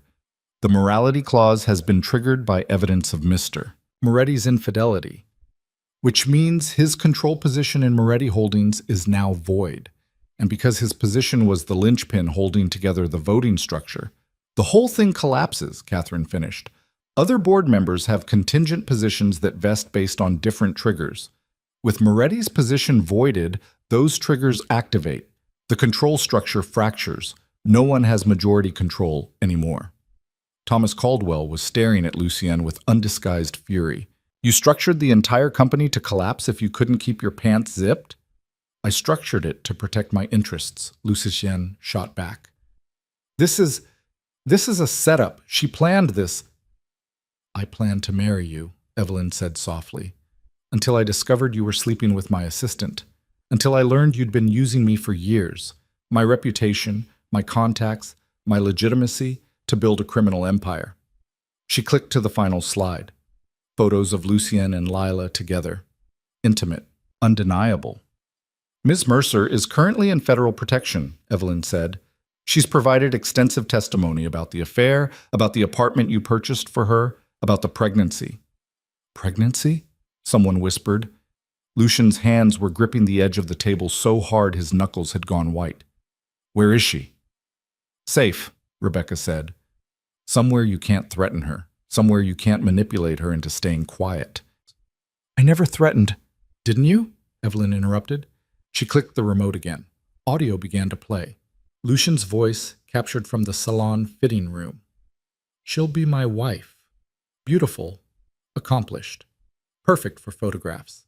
And you'll be mine in the ways that actually matter. Discreet, protected, cherished. Then Lila's voice. What happens after? Lucian's response. After the wedding, nothing changes. Evelyn will be my wife, and you'll be mine in the ways that actually matter. Evelyn watched Lucien's face as his own words condemned him. Watched the moment he realized that every careful lie, every calculated manipulation, every arrogant assumption that Evelyn was too trusting to see through him had been recorded, preserved, turned into evidence. That's enough, Lucian said, standing again. This meeting is over. Actually, said one of the federal agents from the back of the room, we'd like you to stay, Mr. Moretti. Everyone turned to look at the two men in dark suits. Who the hell are you? Lucian demanded. The taller agent pulled out credentials. Special Agent Michael Torres, FBI Financial Crimes Division. This is Special Agent David Kim. We've been monitoring this meeting with great interest. You have no authority here. We have a warrant, Agent Torres said calmly, to seize records related to potential money laundering and financial fraud. Ms. Walsh's analysis, combined with the evidence Ms. Cross has provided, gives us probable cause to investigate Moretti Holdings and all associated entities. This is harassment, Lucian said. I want my lawyer. That's your right, Agent Torres agreed, but I should inform you that we'll be executing the warrant regardless. Your cooperation would be appreciated, but isn't required. Lucien looked around the room, at his board members, who were already pulling out phones to call their own lawyers, at his investors, who were calculating how quickly they could distance themselves from a man under federal investigation, at Evelyn, standing at the head of the table in her crimson suit, watching his empire crumble. You'll regret this, he said to her. His voice was low, dangerous. You have no idea what you've done. I know exactly what I've done, Evelyn replied. I've stopped you from destroying anyone else the way you tried to destroy me. Destroy you? Lucien laughed, but there was no humor in it. I made you. Your little design business was nothing before I came along. I introduced you to real money, real power. You borrowed my legitimacy, Evelyn interrupted. You used my reputation to gain access to people who would never have trusted you otherwise. You wore my respectability like a costume while you committed crimes and betrayed every promise you ever made. I gave you everything. You gave me lies, Evelyn said. Her voice was steady, but her eyes were blazing. 6 years of lies. Every I love you was strategic. Every promise was manipulation. Every moment I thought we were building something together, you were just using me to build your empire. And now you've destroyed that empire out of spite, Lucian shot back. Congratulations, Evelyn. You've won. But what exactly have you won? A canceled wedding? A reputation as the woman who couldn't keep her man? The pity of everyone who'll whisper about how you weren't enough? Evelyn smiled. It was the coldest expression anyone in that room had ever seen. I've won my freedom, she said, and I've ensured that you'll face consequences for what you've done. That's enough. Agent Torres stepped forward. Mr. Moretti, we're going to need you to come with us. We have some questions about your business operations. Am I under arrest? Not at this time, but we strongly encourage your cooperation. Lucien looked at Evelyn one last time. This isn't over. Yes, Evelyn said quietly. It is. She watched as the federal agents escorted him from the room, watched as his board members immediately convened in hushed, urgent conversations about damage control and legal liability, watched as his investors began the careful process of extracting themselves from what was clearly about to become a very public scandal. Thomas Caldwell approached her as the room emptied. I owe you an apology, he said. I should have looked deeper before investing, should have questioned. He was very good at seeming legitimate, Evelyn said. That was his gift, making people believe he was something he wasn't. What will you do now? Evelyn looked around the conference room, the space she'd helped design, in a building she'd helped fill with investors who'd trusted her judgment. I'm going to rebuild my reputation, she said. Make sure everyone knows I was a victim of his deception, not a participant in his crimes. And then I'm going to make sure my company is stronger than ever. Thomas nodded. If there's anything I can do to help, there is, Evelyn said. When this becomes public, and it will very soon, I need people who know the truth to speak up, to make it clear that Moretti manipulated everyone, including me, that his crimes were his own. Consider it done, Thomas said. After he left, Evelyn stood alone in the conference room with Rebecca and Catherine. You did it, Rebecca said quietly. We did it, Evelyn corrected. I couldn't have... Her voice cracked suddenly. She pressed a hand to her mouth, fighting for control. Rebecca crossed to her and gripped her shoulder. You can break now. It's okay. You've earned it. But Evelyn shook her head. Not yet. There's still... She checked her watch. In 3 hours, 500 people are going to arrive at St. Patrick's Cathedral expecting a wedding. I can handle the logistics, Rebecca said. Cancellations, explanations. No, Evelyn said. I need to do it myself. She pulled out her phone and started making calls. First her parents, then the wedding planner, then the cathedral, the florist, the caterer, the orchestra. Each conversation was harder than the last. Each required her to explain, briefly and with as much dignity as she could manage, that the wedding was canceled due to circumstances beyond her control. Her mother cried. Her father demanded to know what Lucien had done. The wedding planner was shocked. The vendors were sympathetic but firm about cancellation fees. By the time Evelyn finished the last call, it was 11:30, 90 minutes until the ceremony that would never happen. One more thing, she said to Rebecca. The reception, the plaza. 500 guests expecting dinner and dancing. What about it? Evelyn's mind was racing. How quickly could we change the purpose of the event? Rebecca raised an eyebrow. What did you have in mind? Those people were invited to celebrate what they thought was my happily ever after, Evelyn said slowly. What if instead we invited them to witness my survival? Not a wedding reception, a press conference. A chance for me to control the narrative before Lucien's lawyers start spinning this to make him look like the victim. That's bold, Catherine said. That's necessary, Evelyn replied. By tomorrow morning, this will be all over the news. Mafia boss arrested, society wedding canceled. If I don't speak first, someone else will tell my story for me. Rebecca was nodding. We could do it. The space is already reserved. We just need to change the setup. Fewer tables, more seating, a podium. Make it happen, Evelyn said, and send a message to everyone who was invited to the wedding. Tell them there's been a change of plans. Tell them if they want to know what really happened, they should come to the plaza at 7 p.m. They'll come, Rebecca said. Everyone loves a scandal. Then let's give them one, Evelyn said, on my terms. She spent the next few hours at Rebecca's office preparing, writing the statement she would read, anticipating questions, coordinating with the prosecutors to make sure she didn't say anything that would compromise their investigation. At 5 p.m., her phone started buzzing with texts from friends, family, former colleagues. Everyone who'd heard the wedding was canceled. Everyone demanding to know what happened. Evelyn didn't answer any of them. She would answer all of them at once, in front of everyone, with the truth. At 6:30, she arrived at the plaza. The ballroom that was supposed to host her wedding reception had been transformed. The round tables were gone. In their place were rows of chairs facing a small stage with a podium. Cameras were set up in the back. Rebecca had invited select members of the press, ensuring the story would be covered on Evelyn's terms. The flowers were still there, the same Ecuadorian roses and French peonies that were supposed to decorate her celebration. But now they framed what looked more like a corporate presentation than a party.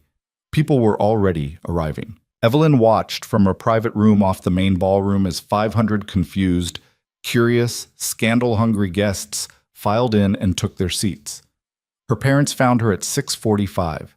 Her mother's eyes were red from crying. Her father looked like he wanted to murder someone.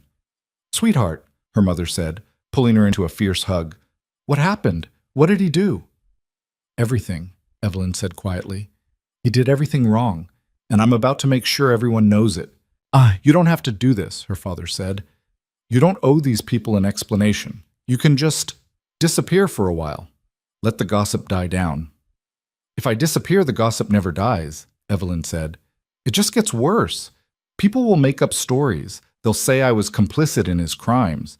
They'll say I knew and didn't care. They'll destroy my reputation while trying to salvage his." She shook her head. "I need to speak first. I need to control what people believe." Her mother gripped her hands. "What are you going to tell them?" "The truth," Evelyn said simply. At 7 p.m. exactly, Evelyn walked onto the stage. The room fell silent, 500 pairs of eyes fixed on her. She was still wearing the crimson suit. Her hair was still perfect. Her makeup was still flawless. She looked exactly like a woman who was supposed to be getting married, except she was standing at a podium instead of an altar, and her expression was carved from ice instead of glowing with joy. "Thank you all for coming," she said. Her voice was amplified by the microphone, steady and clear. "I know this isn't the event you were expecting. 2 hours ago, I should have been walking down the aisle at St. Patrick's Cathedral. Instead, I'm standing here to tell you why that wedding will never happen." She paused, letting the silence build. 3 days ago, I discovered that my fiancé, Lucien Moretti, has been having an affair with my assistant for the past 14 months. She's pregnant with his child. Gasps rippled through the crowd. That discovery led me to investigate further.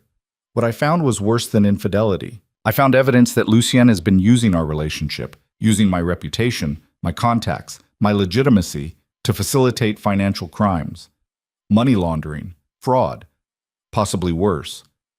The room erupted in whispers. Evelyn waited for it to quiet.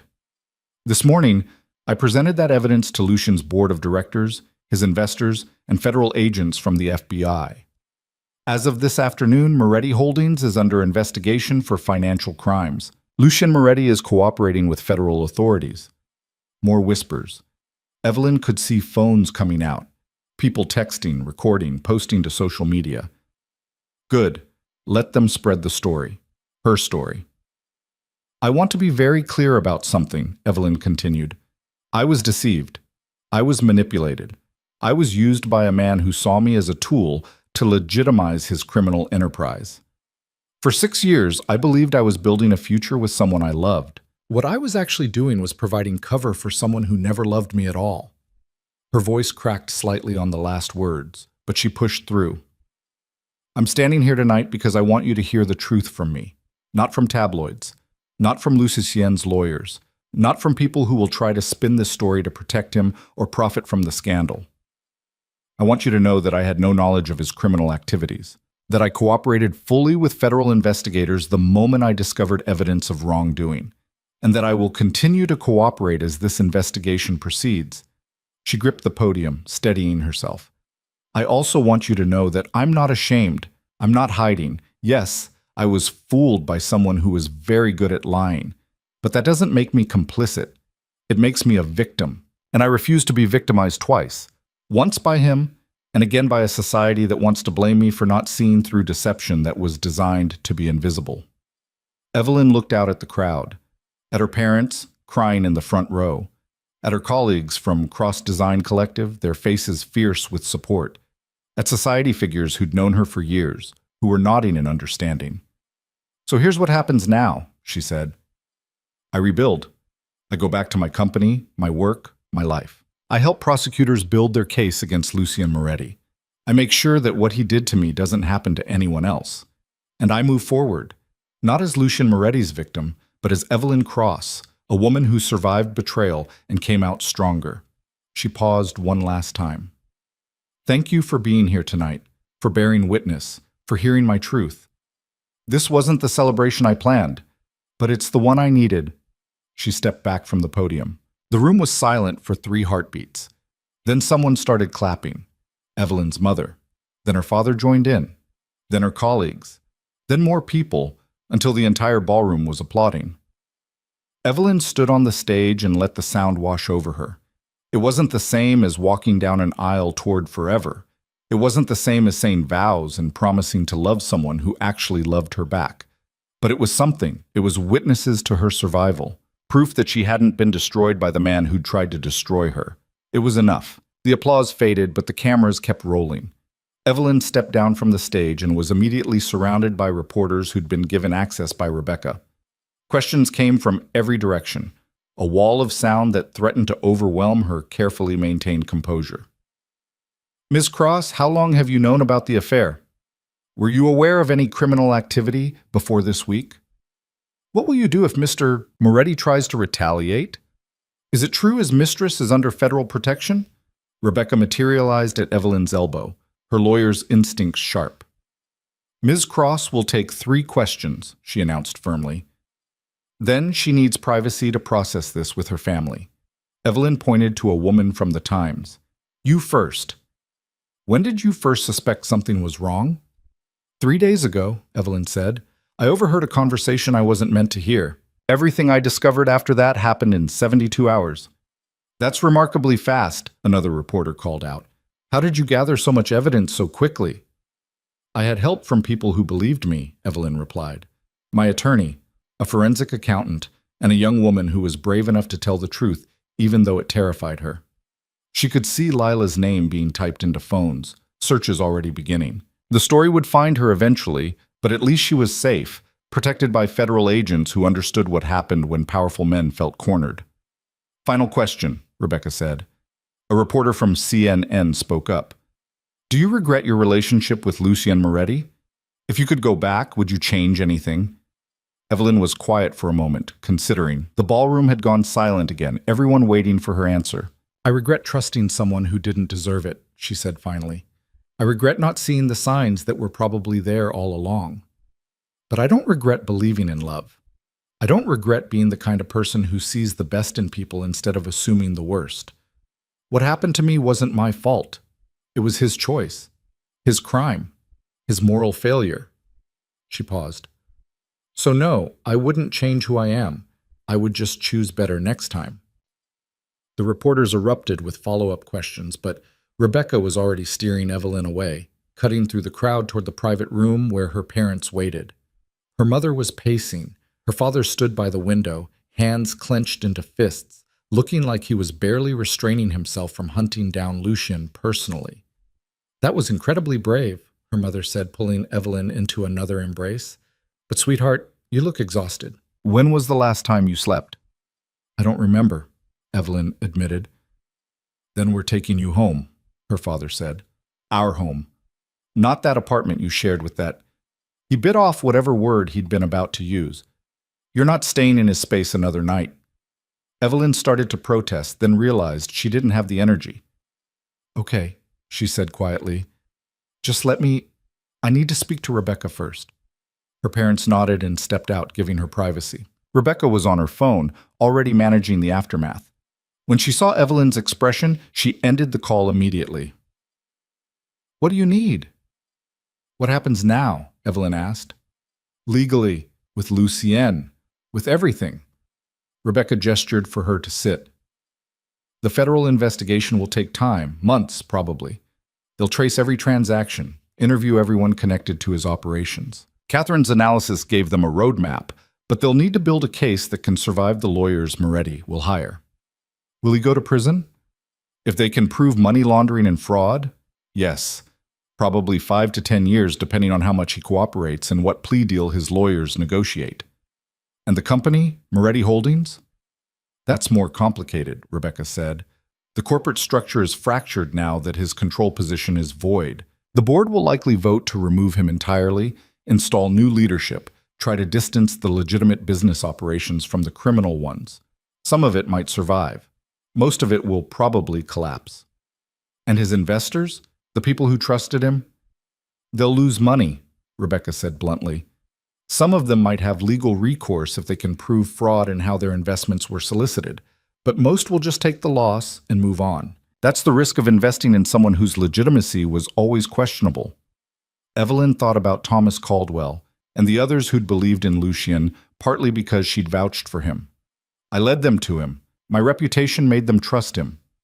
You were lied to, Rebecca said firmly. Just like they were. You're not responsible for his crimes, Evelyn. Don't let anyone make you carry that guilt. Oh, what about Lila? What happens to her? She cooperates, she testifies if needed, and she gets immunity. The prosecutors see her as a victim too, young, manipulated, trapped by pregnancy and financial dependence. After this is over, she'll probably disappear, change her name, start over somewhere Moretti can't find her. She should, Evelyn said quietly. Start over. She deserves that chance. Rebecca studied her. You're being remarkably generous about a woman who slept with your fiancé. She's 26 years old and pregnant with the child of a man who would have destroyed her the moment she became inconvenient, Evelyn said. I'm angry at what she did, but I also understand that Lucien is very good at making women believe what he needs them to believe. She was another victim, just a different kind. That's a very evolved perspective. I've had 72 hours to evolve, Evelyn said dryly. Ask me again in a month when I'm not running on adrenaline and spite. Rebecca laughed despite the circumstances. What about you? What happens to Evelyn Cross now? I go back to work, Evelyn said. I rebuild my reputation. I make sure Cross Design Collective survives this. She paused. I assume there will be questions. People wondering how much I knew, whether I was complicit. There will be, Rebecca confirmed, which is why your statement tonight was crucial. You controlled the narrative before anyone else could. You positioned yourself as a victim who took action, not an accomplice who got caught. But some people won't believe that. Some people never will, Rebecca agreed. They'll say you should have known, should have seen the signs, should have been smarter. Those people aren't worth your energy. Evelyn stood, smoothing down her crimson jacket. Then I'll focus on the people who matter. My clients, my team, the people who actually know me. That's the right call, Rebecca said. And Evelyn, you did something extraordinary these past 3 days. You discovered betrayal, and instead of falling apart, you built a case. You protected yourself and helped bring down someone who was genuinely dangerous. That takes strength most people don't have. I didn't feel strong, Evelyn admitted. I felt terrified the entire time. Courage isn't the absence of fear, Rebecca said. It's acting despite it. You were terrified and you did it anyway. That's the definition of brave. Evelyn left the plaza through a service entrance to avoid the reporters still lingering in the main lobby. Her parents' car was waiting, her mother in the back seat, her father at the wheel. She slid in beside her mother and let herself be pulled close, finally allowing exhaustion to show on her face. Where are we going? She asked. The Carlisle, her father said. I booked a suite. Figured you needed somewhere neutral, somewhere that isn't connected to him. Evelyn nodded gratefully. The thought of going back to the West Village apartment, to rooms still filled with Lucien's presence, made her stomach turn. The suite at the Carlisle was beautiful, elegant and quiet, far above the chaos of the city below. Her mother had already arranged for clothes to be brought over from Evelyn's office, along with toiletries and everything else she might need. I'm going to run you a bath, her mother announced. You're going to soak for at least an hour. Then you're going to eat something, I don't care if you're not hungry, and then you're going to sleep for 12 hours straight. Mom, I can't just… There are things I need to handle. They can wait, her mother said firmly. The world will keep spinning without you micromanaging it for one night. Right now you need to take care of yourself. Evelyn wanted to argue, but the truth was she was so tired she could barely think straight. The adrenaline that had carried her through the past 72 hours was finally draining away, leaving her hollow and shaking. Okay, she whispered. The bath was exactly what she needed. Evelyn sank into the hot water and finally let herself cry. Not the controlled 3-minute breakdown she'd allowed herself days ago, but the kind of crying that came from somewhere deep and wounded and betrayed. She cried for the 6 years she'd wasted on someone who never loved her, for the future she'd imagined that was never real, for the version of herself who'd believed in fairy tales and happy endings and men who changed for love. She cried until there were no tears left, until the bathwater had gone lukewarm and her eyes were swollen and her throat was raw. Then she got out, dried off, and put on the soft pajamas her mother had left on the counter. When she emerged from the bathroom, she found her parents in the suite's living room. Her father was on the phone with someone, his voice low and angry. Her mother was setting out food from room service. "I don't care what his lawyers say," her father was saying. "If he tries to contact my daughter, if he so much as looks in her direction, I will make sure every society connection we have knows exactly what kind of man he is. No, I'm not threatening him. I'm promising him." He ended the call and looked up to see Evelyn standing in the doorway. "That was Moretti's attorney," he said. "Apparently Lucien wants to speak with you, wants to explain. I told them to go to hell." "Good," Evelyn said. She sat down at the table, looking at the food without appetite. "I have nothing to say to him." "He'll try again," her father warned. "Men like that always do. They think they can talk their way out of anything." "Let him try," Evelyn said. "I'm done listening." She forced herself to eat a few bites of the soup her mother had ordered. It tasted like nothing, but she swallowed it anyway because her mother was watching with worried eyes. "The press is already going crazy," her mother said quietly. "It's all over social media. The story is trending. People are—" She paused. "Most people are supportive. They're calling you brave. But there are also people saying horrible things." "Don't read the comments," Evelyn said automatically. "I'm not. But you should know they're out there, people questioning your judgment, suggesting you must have known something. A few are even claiming you're just a scorned woman trying to destroy a successful man." Evelyn's hands tightened around her spoon. "Rebecca warned me. Some people will never believe I was innocent in this." "Those people are idiots," her father said flatly.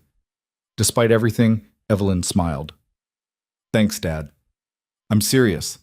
Anyone who knows you have integrity. The people who matter will stand by you. The rest can—" He glanced at his wife. "Can think whatever they want." Evelyn's phone buzzed. She'd silenced it hours ago, but the vibrations kept coming. Texts, calls, emails. The world demanding her attention, her explanation, her energy. She picked it up and scrolled through the notifications. Messages from friends expressing shock and support. Former colleagues asking if she needed anything. Clients reassuring her that their contracts with Cross Design Collective would continue. And one message that made her breath catch. From Lila. "I'm sorry doesn't begin to cover what I did to you, but I'm grateful for what you did for me. You saved my life. And my baby's life. Thank you." Evelyn stared at the message for a long moment. Then she typed back, "Take care of yourself, both of you. Start over and don't look back." She hit send and immediately blocked the number, not out of cruelty, but out of necessity. Layla was part of a chapter of her life that needed to close. The young woman deserved a fresh start, and Evelyn deserved boundaries that protected her from any reminder of Lucien's betrayal. "Who was that?" her mother asked. "Lila," Evelyn said, saying thank you for helping her. Her mother's expression hardened. "That takes nerve." "She's young and scared and about to be a single mother," Evelyn said. "I don't forgive what she did. But I understand that Lucien manipulated her just like he manipulated me, just in different ways." "You're kinder than I would be," her mother said. "I'm practical," Evelyn corrected. "Holding on to anger at her would only hurt me. She's not worth my energy. He's not worth my energy. I need to save it for rebuilding." She finished as much of the soup as she could manage, then let her mother guide her to the bedroom. The bed was enormous and soft, and Evelyn sank into it feeling like she might never be able to get back up. "Sleep," her mother said, kissing her forehead. "We'll be right outside if you need anything." Evelyn closed her eyes and expected to lie awake for hours, her mind racing through everything that had happened, everything that was still to come. Instead, she fell asleep in seconds, exhausted beyond measure. She woke 16 hours later to afternoon sunlight streaming through the windows and her phone buzzing insistently on the nightstand. For a moment, she couldn't remember where she was. Then it all came rushing back. The confrontation, the press conference, The end of everything she'd thought her life would be. She checked her phone. Dozens of missed calls, hundreds of text messages, her email inbox overflowing. One message stood out, flagged urgent by her assistant Marcus. Turn on the news. Now. Evelyn grabbed the remote and turned on the television, flipping to CNN. Her own face filled the screen. A photo from last night's press conference, her expression fierce and controlled in her crimson suit. The chyron below read, "Socialite exposes fiancé's criminal empire hours before wedding." The anchor's voice filled the room. In a stunning turn of events, design executive Evelyn Cross canceled her society wedding yesterday after discovering her fiancé, real estate developer Lucien Moretti, was not only having an affair but allegedly running a sophisticated money laundering operation. Cross went public with her allegations at what was supposed to be her wedding reception, turning the celebration into a press conference that has captivated the nation. The screen cut to footage from last night, Evelyn on stage, her voice steady as she detailed Lucian's crimes. The camera caught everything, her controlled grief, her righteous anger, the moment when the audience erupted in applause. Federal authorities have confirmed they're investigating Moretti Holdings for financial crimes, the anchor continued. Sources close to the investigation say the evidence Cross provided was instrumental in securing warrants to seize company records. Moretti's attorney issued a statement denying all allegations and claiming his client is the victim of a vindictive ex-fiancé. However, several former business associates have already come forward to corroborate Cross's claims. On the screen showed Thomas Caldwell being interviewed. "Evelyn Cross is a woman of impeccable integrity," he was saying. "If she says Moretti deceived her, I believe her completely. I invested in his company partly because of her involvement. Now I understand we were all being used." Evelyn's mother appeared in the doorway. "You're awake. How do you feel?" "Strange," Evelyn admitted. "Like I'm watching someone else's life implode on television." It's all anyone is talking about," her mother said. "Your phone has been ringing constantly. Rebecca called 4 times. She says the prosecutors want to meet with you today." "What time is it?" 3 in the afternoon. You slept through breakfast and lunch." Evelyn sat up, pushing her hair back. "I need to shower, get dressed, start dealing with this." "You need to eat first," her mother insisted. "I ordered food. It's waiting in the living room." Evelyn let herself be directed to the table, where her father was reading the Times with an expression of grim satisfaction. "Have you seen this?" He turned the paper so she could see the headline, "Society Wedding Becomes Whistleblower Moment." The article was extensive, covering everything from Lucian's background to Evelyn's reputation in the design world to the evidence she'd presented. There were quotes from legal experts saying her actions could set a precedent for how victims of financial crimes could use prenuptial agreements as leverage. "They're calling you a hero," her father said. "I'm not a hero," Evelyn said. "I'm just someone who refused to be a victim." "That's what makes you a hero," he replied. Evelyn's phone rang. Rebecca. "I saw the news," Evelyn said by way of greeting. "It's everywhere," Rebecca confirmed. "Every major outlet. Social media is exploding. You're trending worldwide, and the prosecutors want to meet with you at 5 p.m. Can you make it?" "I'll be there," Evelyn said. "Good, because they have updates. Significant ones." "Like what?" "Like Moretti's lawyers are trying to negotiate a plea deal, and like they found evidence that goes beyond money laundering. Evelyn, they think he might have been involved in more than just financial crimes." Evelyn's stomach dropped. "What do you mean?" "I mean they found communications suggesting possible connections to violent crimes. Nothing proven yet, but enough to make them very interested in what else might be hidden in those records." Evelyn closed her eyes. "How did I not see this? How did I spend 6 years with someone who might be connected to violence and not know?" "Because he was very good at hiding it," Rebecca said firmly. "And because you trusted him. That's not a character flaw, Evelyn. That's what normal, healthy people do in relationships. They trust. He's the one who violated that trust, not you." "I keep telling myself that," Evelyn said quietly, "but part of me still feels like I should have known." "That's trauma talking. When this is over, you should talk to someone, a therapist, someone who specializes in this kind of betrayal." "Maybe," Evelyn said. "Right now I just need to get through the next few weeks. Can you send me the details for the meeting?" "Already done. And Evelyn, You should know, Moretti is making noise about wanting to see you. His lawyers keep calling. They're claiming you violated the prenup by going public, that you breached confidentiality clauses. Is that true? Absolutely not. The prenup had confidentiality provisions about private financial information, but nothing that would prevent you from reporting crimes to authorities or defending yourself publicly. His lawyers are grasping at straws, trying to intimidate you into backing down. I'm not backing down, Evelyn said. I know, but be prepared. They're going to fight dirty. The meeting with prosecutors was held in a nondescript federal building in Lower Manhattan. Evelyn arrived with Rebecca at exactly 5 p.m., both of them dressed in business attire that projected competence and credibility. They were shown to a conference room where agents Torres and Kim were waiting, along with 2 assistant U.S. attorneys. Evelyn hadn't met before. Ms. Cross, thank you for coming, said the older prosecutor, introducing herself as Sarah Vance.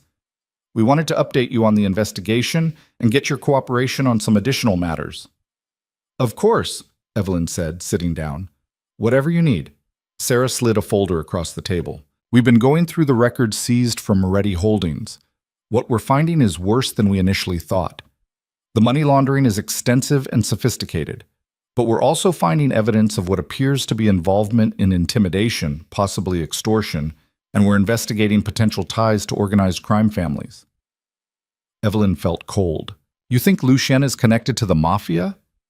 We think his family connections run deeper than public records suggest, Agent Torres said. The Moretti name has associations going back decades.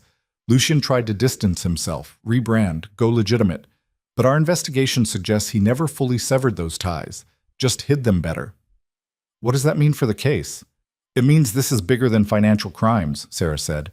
If we can prove ongoing involvement with organized criminal enterprises, we're looking at RICO charges. That's 20 years minimum. Evelyn absorbed this. 20 years, Lucien could be in prison until he was in his 60s. What do you need from me? She asked. We need you to tell us everything you know about his business associates, Agent Kim said. Every meeting you attended, every person you met, every conversation that seemed odd or out of place. That could take hours, Evelyn said. We have time, Sarah replied. And Ms. Cross, we also need to warn you.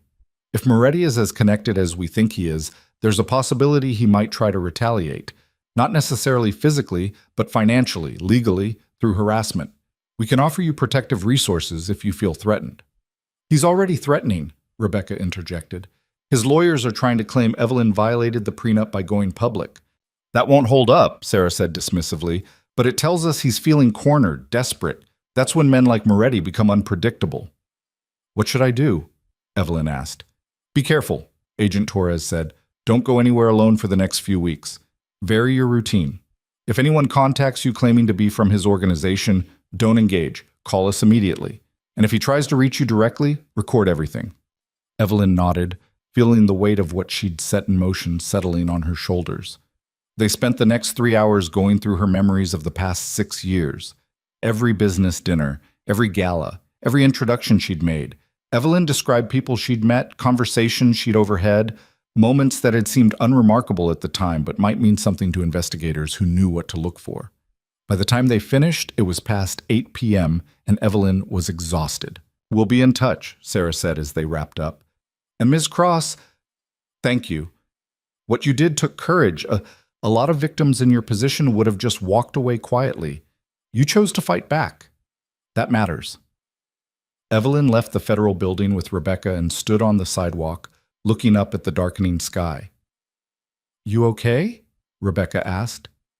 I don't know, Evelyn admitted. 3 days ago, I thought I was about to marry the love of my life. Now I'm helping federal prosecutors build a RICO case against him. It's surreal. It's justice, Rebecca said. Slow and complicated and messy, but justice. Evelyn's phone buzzed. A text from Marcus.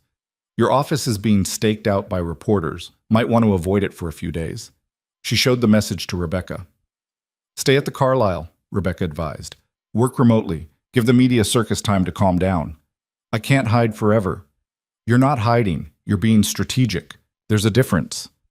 Evelyn sighed. I feel like my entire life has become strategy. Every move calculated. Every word measured. I'm exhausted.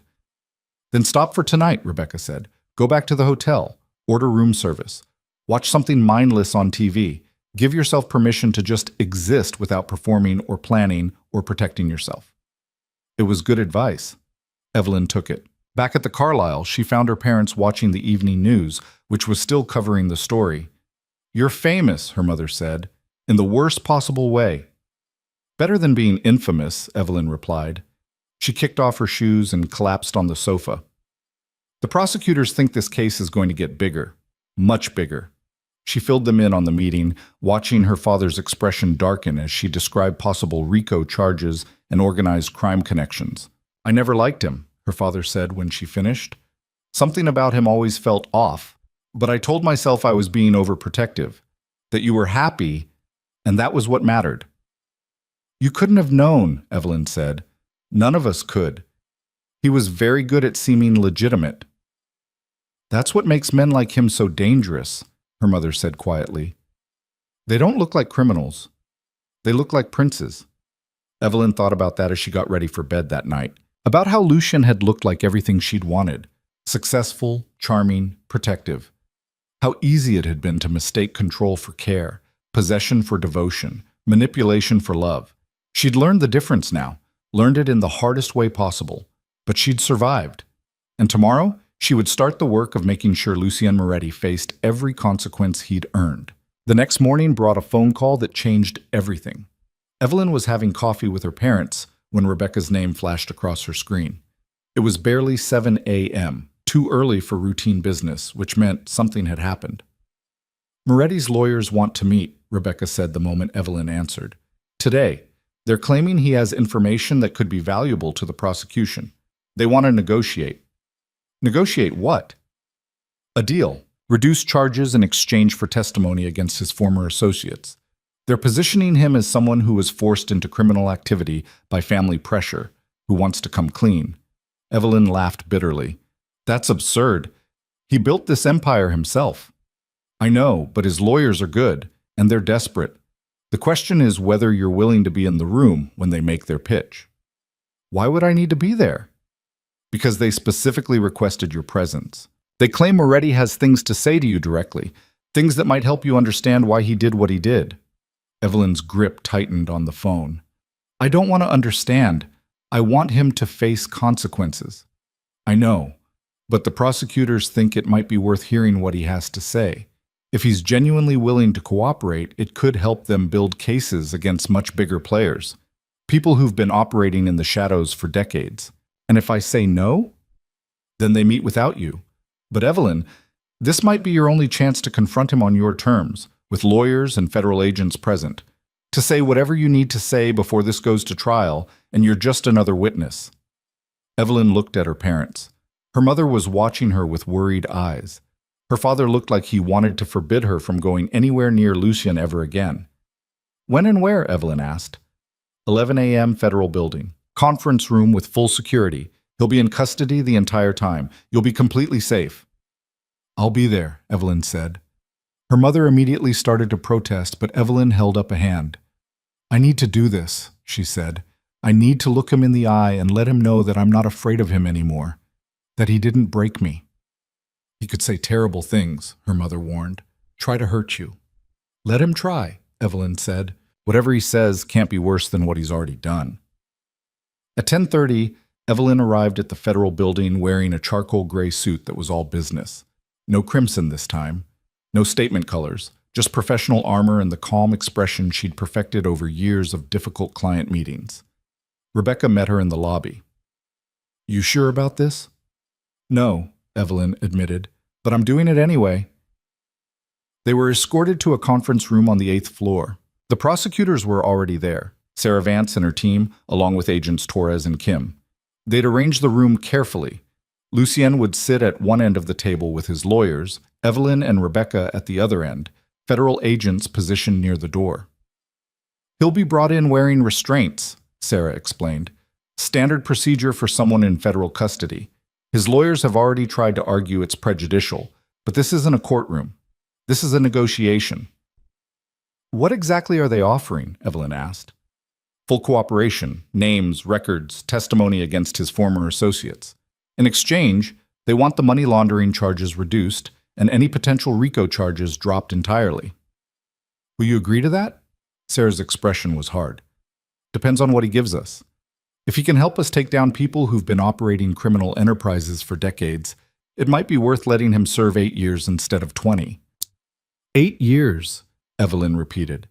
It seemed simultaneously too little and too long. Too little for what he'd done to her.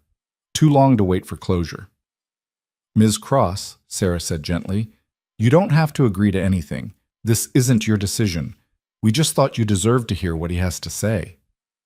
And to tell him what I need to say, Evelyn replied. The door opened and Lucy Yen was led in. Evelyn had prepared herself for this moment, but seeing him still hit like a physical blow. He was wearing an orange jumpsuit instead of his usual expensive suits. His hands were cuffed in front of him.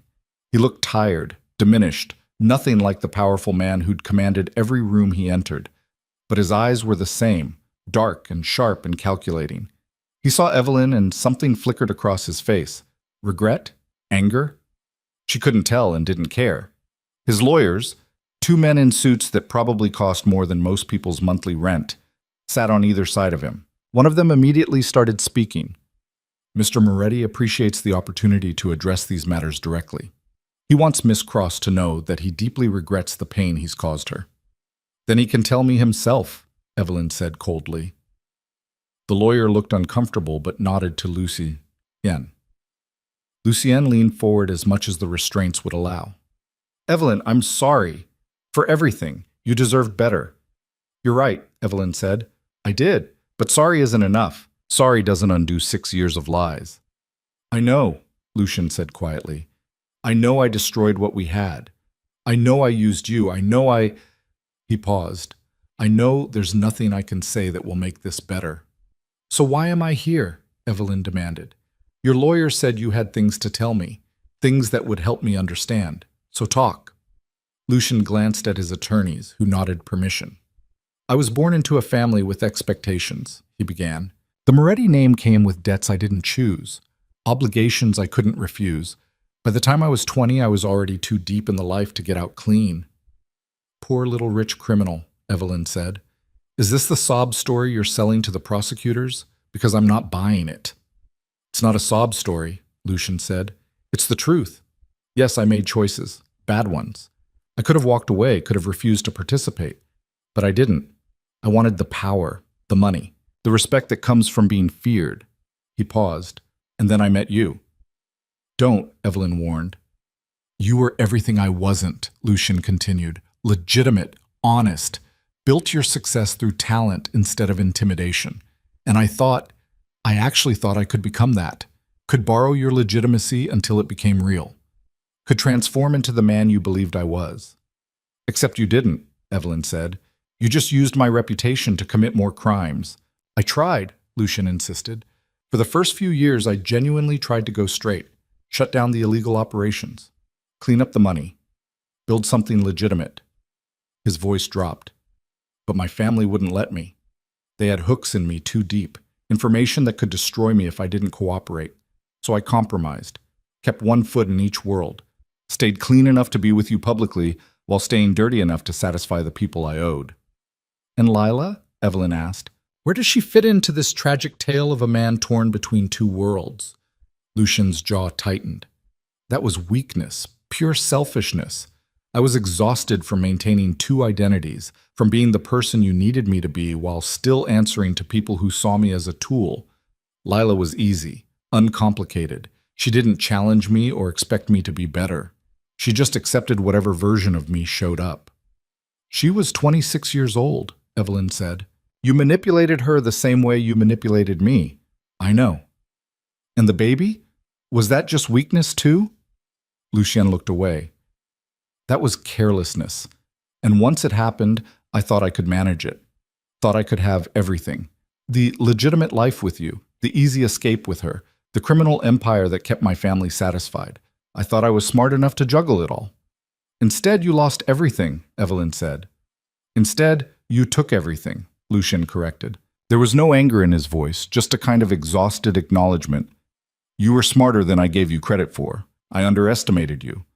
Thought you were too in love to see clearly, too invested in our future to question the foundation it was built on. You underestimated my survival instinct, Evelyn said. I'm not going to apologize for that. I'm not asking you to, Lucian said. He looked at her directly for the first time since entering the room. I'm asking you to believe me when I say I did care about you.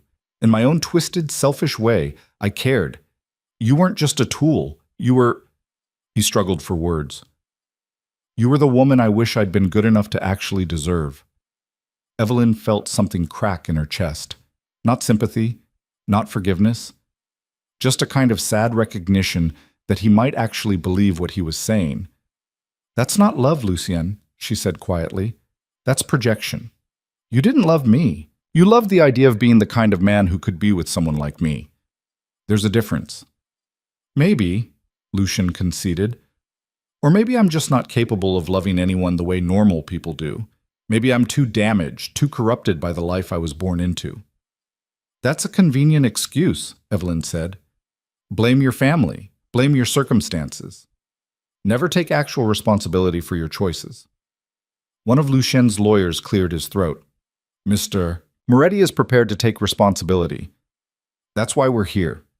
He's willing to provide detailed testimony about his criminal associates, including several high-ranking members of organized crime families. Sarah Vance leaned forward. What specifically can you offer? Names, Lucian said. Financial records. Locations of assets that have been hidden for decades. Information about ongoing criminal operations. I can give you enough to take down at least 6 major players. In exchange for what? Reduced charges, protective custody, a new identity when I get out. Lucien looked at Evelyn, and a chance to make sure at least some of the money I stole gets returned to the people who were hurt. How noble, Evelyn said dryly. I'm not asking for forgiveness, Lucian said. I'm asking for a chance to do one decent thing before I spend the next decade in prison. Sarah looked at Evelyn. Miss Cross, do you have questions for Mr. Moretti? Anything you need to ask him? Evelyn had 1,000 questions, but most of them didn't matter anymore. Most of them were just different ways of asking why. Why her? Why this way? Why couldn't he have been honest? Instead, she asked the only question that actually mattered. Did you ever love me? Really love me? Even for a moment? Lucian was quiet for a long time, long enough that his lawyers started to look uncomfortable, long enough that Evelyn almost told him to forget it, that she didn't want to know. Finally, he spoke. I loved the version of myself I became when I was with you, he said quietly. I loved feeling like someone worth loving. I loved the future we talked about, the life we could have built if I'd been brave enough to actually become legitimate. He paused. But did I love you enough to be honest? To sacrifice my other life for you? To choose you over power and money and the approval of men who don't deserve approval? His voice cracked. No, I didn't, and I'm sorrier for that than for anything else I've done. Evelyn felt tears burning behind her eyes, but she refused to let them fall. Not here. Not in front of him. Thank you, she said, for finally telling me the truth. She stood. Rebecca immediately stood with her. Ms. Cross, one of Lucian's lawyers began. We're done here, Evelyn said. Whatever deal you negotiate with the prosecutors is between you and them. I have nothing more to say. She walked to the door, then paused and turned back. For what it's worth, Lucian, I hope you do help them. I hope you provide information that takes down people who've been hurting others for decades. Not because it'll earn you a lighter sentence, but because maybe, just maybe, you can do one genuinely good thing before this is over. Evelyn, Lucian started. Goodbye, she said firmly. I hope I never see you again. She left the conference room with Rebecca at her side and didn't look back. In the hallway, she finally let herself breathe. You okay? Rebecca asked. No, Evelyn said, but I will be. Over the next 3 weeks, the case against Lucien Moretti and his associates dominated headlines. True to his word, Lucien provided prosecutors with information that led to indictments of 7 major organized crime figures. The FBI conducted coordinated raids across 3 states. Assets worth millions were seized. Lucien's cooperation earned him a plea deal, 8 years in federal prison with the possibility of parole after 5. Not enough, in Evelyn's opinion, but more than some people served for worse crimes. Lila disappeared into witness protection with her baby. Evelyn heard through Rebecca that she'd given birth to a healthy girl and moved somewhere far from New York, somewhere she could start over without the shadow of Lucien Moretti following her. Moretti Holdings declared bankruptcy. The legitimate parts of the business were sold off to pay creditors and settle lawsuits. The illegitimate parts simply dissolved, their assets seized by federal authorities. The investors who'd trusted Lucien, partly because of Evelyn's endorsement, faced significant losses. Most of them understood she'd been deceived just like they had. A few muttered about due diligence and warning signs, but those voices were drowned out by the overwhelming support from people who recognized her as a victim who'd fought back. Cross Design Collective survived the scandal. In fact, it thrived. Evelyn's courage in exposing Lucien attracted new clients who admired her integrity. Her reputation, which she'd feared would be destroyed by association with a criminal, instead became stronger for having survived betrayal and emerged victorious. She threw herself into work with an intensity that worried her friends and family but kept her sane. She redesigned her office, removing every trace of Lucien's influence. She hired a new assistant to replace Lila, an experienced woman in her 40s who had no interest in drama and excellent boundaries. She took on projects that challenged her, that reminded her why she'd fallen in love with design in the first place. And slowly, painfully, she began to heal. 6 months after the wedding that never happened, Evelyn stood in the West Village apartment she'd once shared with Lucien. She'd avoided coming back here, letting movers pack up her belongings while she stayed safely removed from the memories embedded in these walls. But today, she needed to see it one last time before the lease expired and someone else moved into this space. The apartment was empty now. Every piece of furniture gone. Every personal item removed, just bare walls and polished floors and the ghosts of a future that would never exist. Evelyn walked through the room slowly, letting herself remember. The library where she'd sat with her wine the night she'd discovered the truth. The bedroom where she'd cried for exactly 3 minutes before forcing herself to keep moving. The kitchen where she'd played the perfect fiancé while planning Lucien's destruction. It all felt like it had happened to someone else. A different Evelyn. A more naive version who believed in fairy tales. Her phone rang. Rebecca. The last of the asset seizures went through, Rebecca said. The prosecutors are establishing a victims fund with some of the recovered money. People who lost investments or were defrauded will be able to file claims. That's good, Evelyn said. At least some people will get something back. There's also money designated for a charitable foundation. The prosecutors want to honor the spirit of what you tried to do with Lucien. Create something legitimate and helpful. They're offering you a seat on the board if you want it. Evelyn considered. A foundation built from the ashes of Lucien's criminal empire, using his stolen wealth to actually help people instead of enriching him further. What kind of foundation? She asked. They're proposing it focus on helping women escape abusive relationships and rebuild their lives. Job training, legal assistance, housing support, things that would have helped someone like Lila. Evelyn smiled despite herself. That's poetic. Is that a yes? That's a yes, Evelyn confirmed. Send me the details. She ended the call and took one last look around the empty apartment. Then she walked out and closed the door on that chapter of her life. 1 year after the day she was supposed to marry Lucien Moretti, Evelyn stood in front of a different kind of audience. The grand ballroom at the plaza was filled again, but this time with people celebrating something real. The Evelyn Cross Foundation for Survivors had officially launched, funded by restitution money from Lucien's criminal enterprise and donations from supporters who'd been inspired by her story. Evelyn stood at a podium, looking out at faces she recognized. Her parents, beaming with pride. Rebecca, who'd become more friend than lawyer over the past year. Former clients who'd stuck with her through the scandal. New clients who'd been drawn to her precisely because of how she'd handled adversity. And in the front row, a young woman holding a baby. Lila. Evelyn had been surprised when Lila reached out through Rebecca, asking if she could attend the launch. Surprised, but not upset. A year of therapy had helped Evelyn separate Lila's actions from Lucien's manipulation.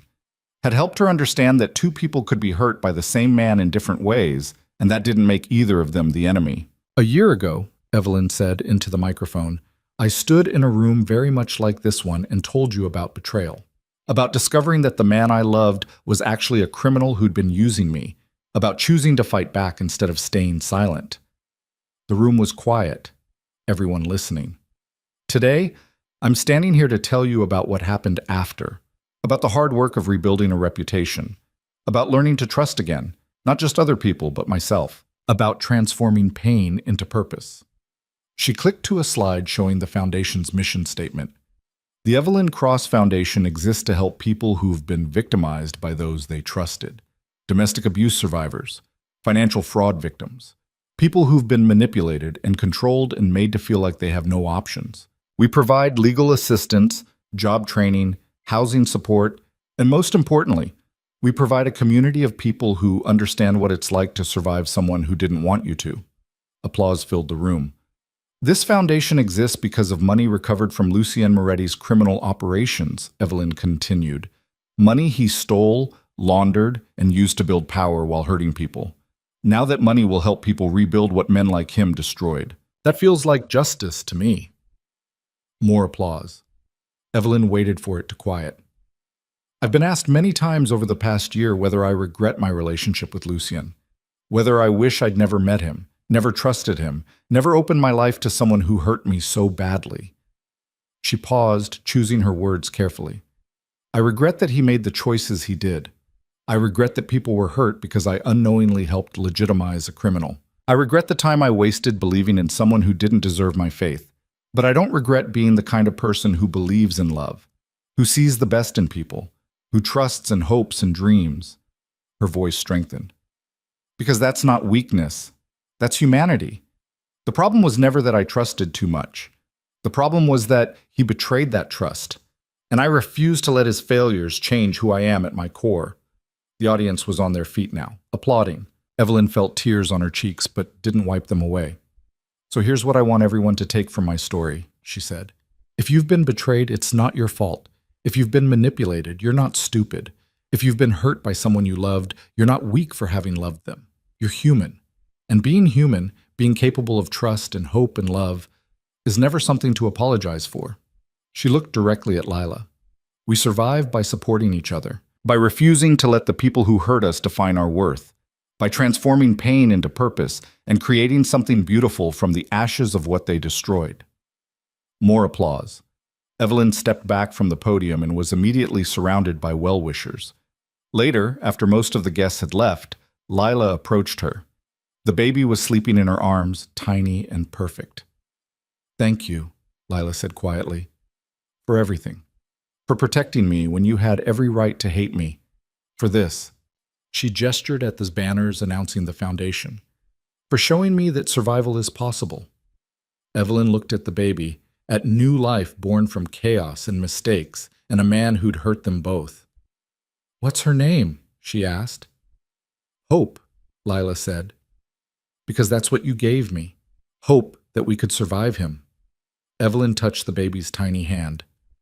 She's beautiful. I hope she has a wonderful life, far away from all of this. We're in Portland now, Lila said. New names, new start. I'm finishing my degree. Working part-time at a design firm, actually. Turns out I learned a lot from you. You were always talented, Evelyn said. You just made bad choices about who to trust. But we both did that. I'm sorry, Lila said again. I know I've said it before, but I need you to know. I was young and stupid and thought I was in love. I didn't realize until too late that he was just using both of us.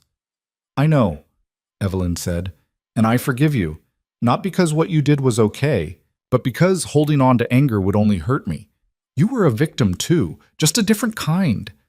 Lila's eyes filled with tears. I don't deserve your forgiveness. Maybe not, Evelyn said, but I'm giving it anyway, because I deserve to let go of the resentment, to move forward without carrying the weight of what happened. They stood there for a moment, two women connected by the same man's betrayal, both surviving in their own ways. Be happy, Evelyn said finally. You and Hope. Build a good life. That's the best revenge against men like Lucien, proving that they didn't destroy us. Lila nodded, crying openly now. Then she hugged Evelyn briefly and left, disappearing into whatever new life she'd built far from Lucien's shadow. Evelyn's mother found her standing alone by the windows, looking out at Central Park. That was incredibly gracious, her mother said, forgiving her. I didn't do it for her, Evelyn replied. I did it for me. Carrying around anger at a 26-year-old who was manipulated as badly as I was, that's just another way of letting Lucian control my life. I won't give him that power. You've grown so much this past year, her mother said softly. I'm proud of you. I survived, Evelyn said. That's not the same as thriving, but I'm working on it. Are you happy? Evelyn considered the question. Was she happy? Not the way she'd been happy in those deluded years with Lucien, when happiness was based on beautiful lies.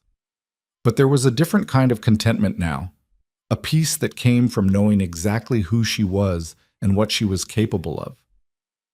I'm getting there, she said finally. I have my work, my company, this foundation. People who genuinely care about me instead of what I can do for them. That's more than a lot of people have. What about romance? Her mother asked gently. Will you let yourself trust someone again? Someday, Evelyn said. When I meet someone who earns it, someone who's honest from the start, someone who sees me as a partner, not a tool. She smiled. I have high standards now. Surviving a con artist will do that to you. Her mother laughed and hugged her. 2 years after the wedding, that never happened. Evelyn received a letter. It arrived at her office, forwarded through several layers of legal review to make sure it wasn't a threat. The return address was a federal correctional facility upstate. Lucien. Evelyn almost threw it away without reading it. She'd moved on, built a life that didn't include him in any way. What could he possibly have to say that would matter? But curiosity won. She opened the envelope and pulled out a single page covered in handwriting she recognized from 1,000 love notes he'd written her over the years. Evelyn, I don't expect you to read this. I wouldn't blame you if you burned it the moment you saw my name. But if you are reading this, I want you to know a few things. I've had a lot of time to think about what I did, about the choices I made, about the people I hurt. The prosecutors tell me that the information I provided has led to the dismantling of criminal operations that have existed for decades. That people are safer because I finally chose to do the right thing. I'd like to pretend that makes up for the harm I caused, but I know it doesn't. I saw a news article about your foundation, about the work you're doing to help people survive the kind of manipulation I specialized in. It's fitting, poetic even. You took the worst thing I ever did and transformed it into something that helps people. That's always been who you are, someone who creates beauty even in the ugliest circumstances. I want you to know that I think about you often. Not in a romantic way. I lost the right to those feelings when I betrayed you. But I think about the woman you were when we met. The woman who believed I could be better. The woman who saw potential in me that I never lived up to. And I think about the woman you became after you discovered the truth. Strong, fierce, unbreakable. I'm proud of that woman, even though I have no right to be. Even though I'm the reason she had to become so strong in the first place. I'm not asking for forgiveness. I'm not asking you to write back or visit or acknowledge this letter in any way. I'm just asking you to know that you were right about everything. I didn't love you the way you deserved to be loved. I used you. I betrayed you. I hurt you in ways that can't be undone. But you survived me, and that's more than I deserve. Take care of yourself, Evelyn Cross. Build beautiful things. Help people who need helping. Live the kind of life I wish I'd been strong enough to build with you honestly. You deserve better than me. I hope you find it. Lucien. Evelyn read the letter 3 times, feeling emotions she couldn't quite name. Not love, not forgiveness, but maybe something like closure. She walked to the window of her office, a different office now, in a building she owned, decorated with her own success instead of borrowed legitimacy, and looked out at the city. Somewhere out there were women like she'd been, trusting someone who didn't deserve it, building futures on foundations of lies, not yet knowing that betrayal was coming. She couldn't save all of them, couldn't prevent every heartbreak, but she could help them survive after, could give them resources and support and proof that life continued after the worst thing happened. That was enough. Evelyn folded Lucien's letter and put it in a drawer, not to treasure, not to reread, just to acknowledge and move past. Then she got back to work. 5 years after the wedding that never happened, Evelyn stood in a different cathedral. Not St. Patrick's this time, but a small chapel in Connecticut where her college roommate was getting married. Evelyn was a bridesmaid, wearing pale blue instead of white, watching her friend marry someone who'd courted her honestly and patiently for 3 years before proposing. During the ceremony, when the officiant asked if anyone objected, Evelyn found herself holding her breath, remembering the day she was supposed to stand at an altar, remembering everything that had happened instead. But no one objected. The couple exchanged vows that sounded genuine, made promises they actually intended to keep. At the reception, Evelyn found herself talking to the best man, a corporate lawyer named James who had kind eyes and an easy laugh. "Evelyn Cross," he said when they were introduced. "I've heard about you, the designer who took down a Mafia boss." Evelyn smiled. "That's a dramatic retelling. Is it inaccurate?" "Only slightly. He wasn't technically Mafia, just connected to them." James laughed. "That's an important distinction." They talked for an hour, about work and travel and books they'd read. James didn't press her about Lucian beyond that initial recognition, didn't treat her like a survivor who needed careful handling, just talked to her like a person. At the end of the night, he asked for her number. "I'd like to take you to dinner sometime," he said. "If you're interested, no pressure, just two people sharing a meal and conversation." Evelyn hesitated. It had been 5 years since Lucian, 5 years of therapy and healing and learning to trust herself again. 5 years of telling herself that someday she'd be ready to let someone new into her life. Maybe someday was now. "I'd like that," she said, and gave him her number. Their first date was at a small Italian restaurant in Greenwich Village. James was early and nervous, which Evelyn found endearing. Over wine and pasta, he asked about her work. Not about the scandal, but about the actual design projects she was passionate about, the foundation she'd built, the life she'd created. "I did read about what happened," James admitted halfway through dinner. "With your ex-fiancé. I wanted to be honest about that." "And?" Evelyn asked. "And I think you're incredibly brave. But more than that, I think you're talented and interesting, and I'd like to get to know you as the person you are now, not the person you were in that story." It was the perfect thing to say. They dated slowly. James was patient, understanding when Evelyn needed space, careful never to push beyond her boundaries. He was honest about his own life, a divorce 3 years prior, an 8-year-old daughter he shared custody of, a career he loved but that sometimes consumed too much of his time. No secrets, no hidden agendas, just a man who liked her and wanted to build something real. 6 months into their relationship, James met Evelyn's parents. Her father, still protective after everything that had happened with Lucian, interrogated him over dinner about his intentions and his character. James took it gracefully. "I can't promise I'll be perfect," he said. "I'll probably work too late sometimes. I'll definitely be distracted when my daughter's having a tough week. I might forget important dates or say the wrong thing at the wrong time. But I can promise I'll be honest. I'll respect Evelyn's autonomy and her achievements, and I'll never, ever use her for anything except the genuine partnership she deserves." Her father had approved. 7 years after the wedding that never happened, Evelyn Cross stood in front of another mirror, wearing another wedding dress. This one was simpler than the first, elegant but understated.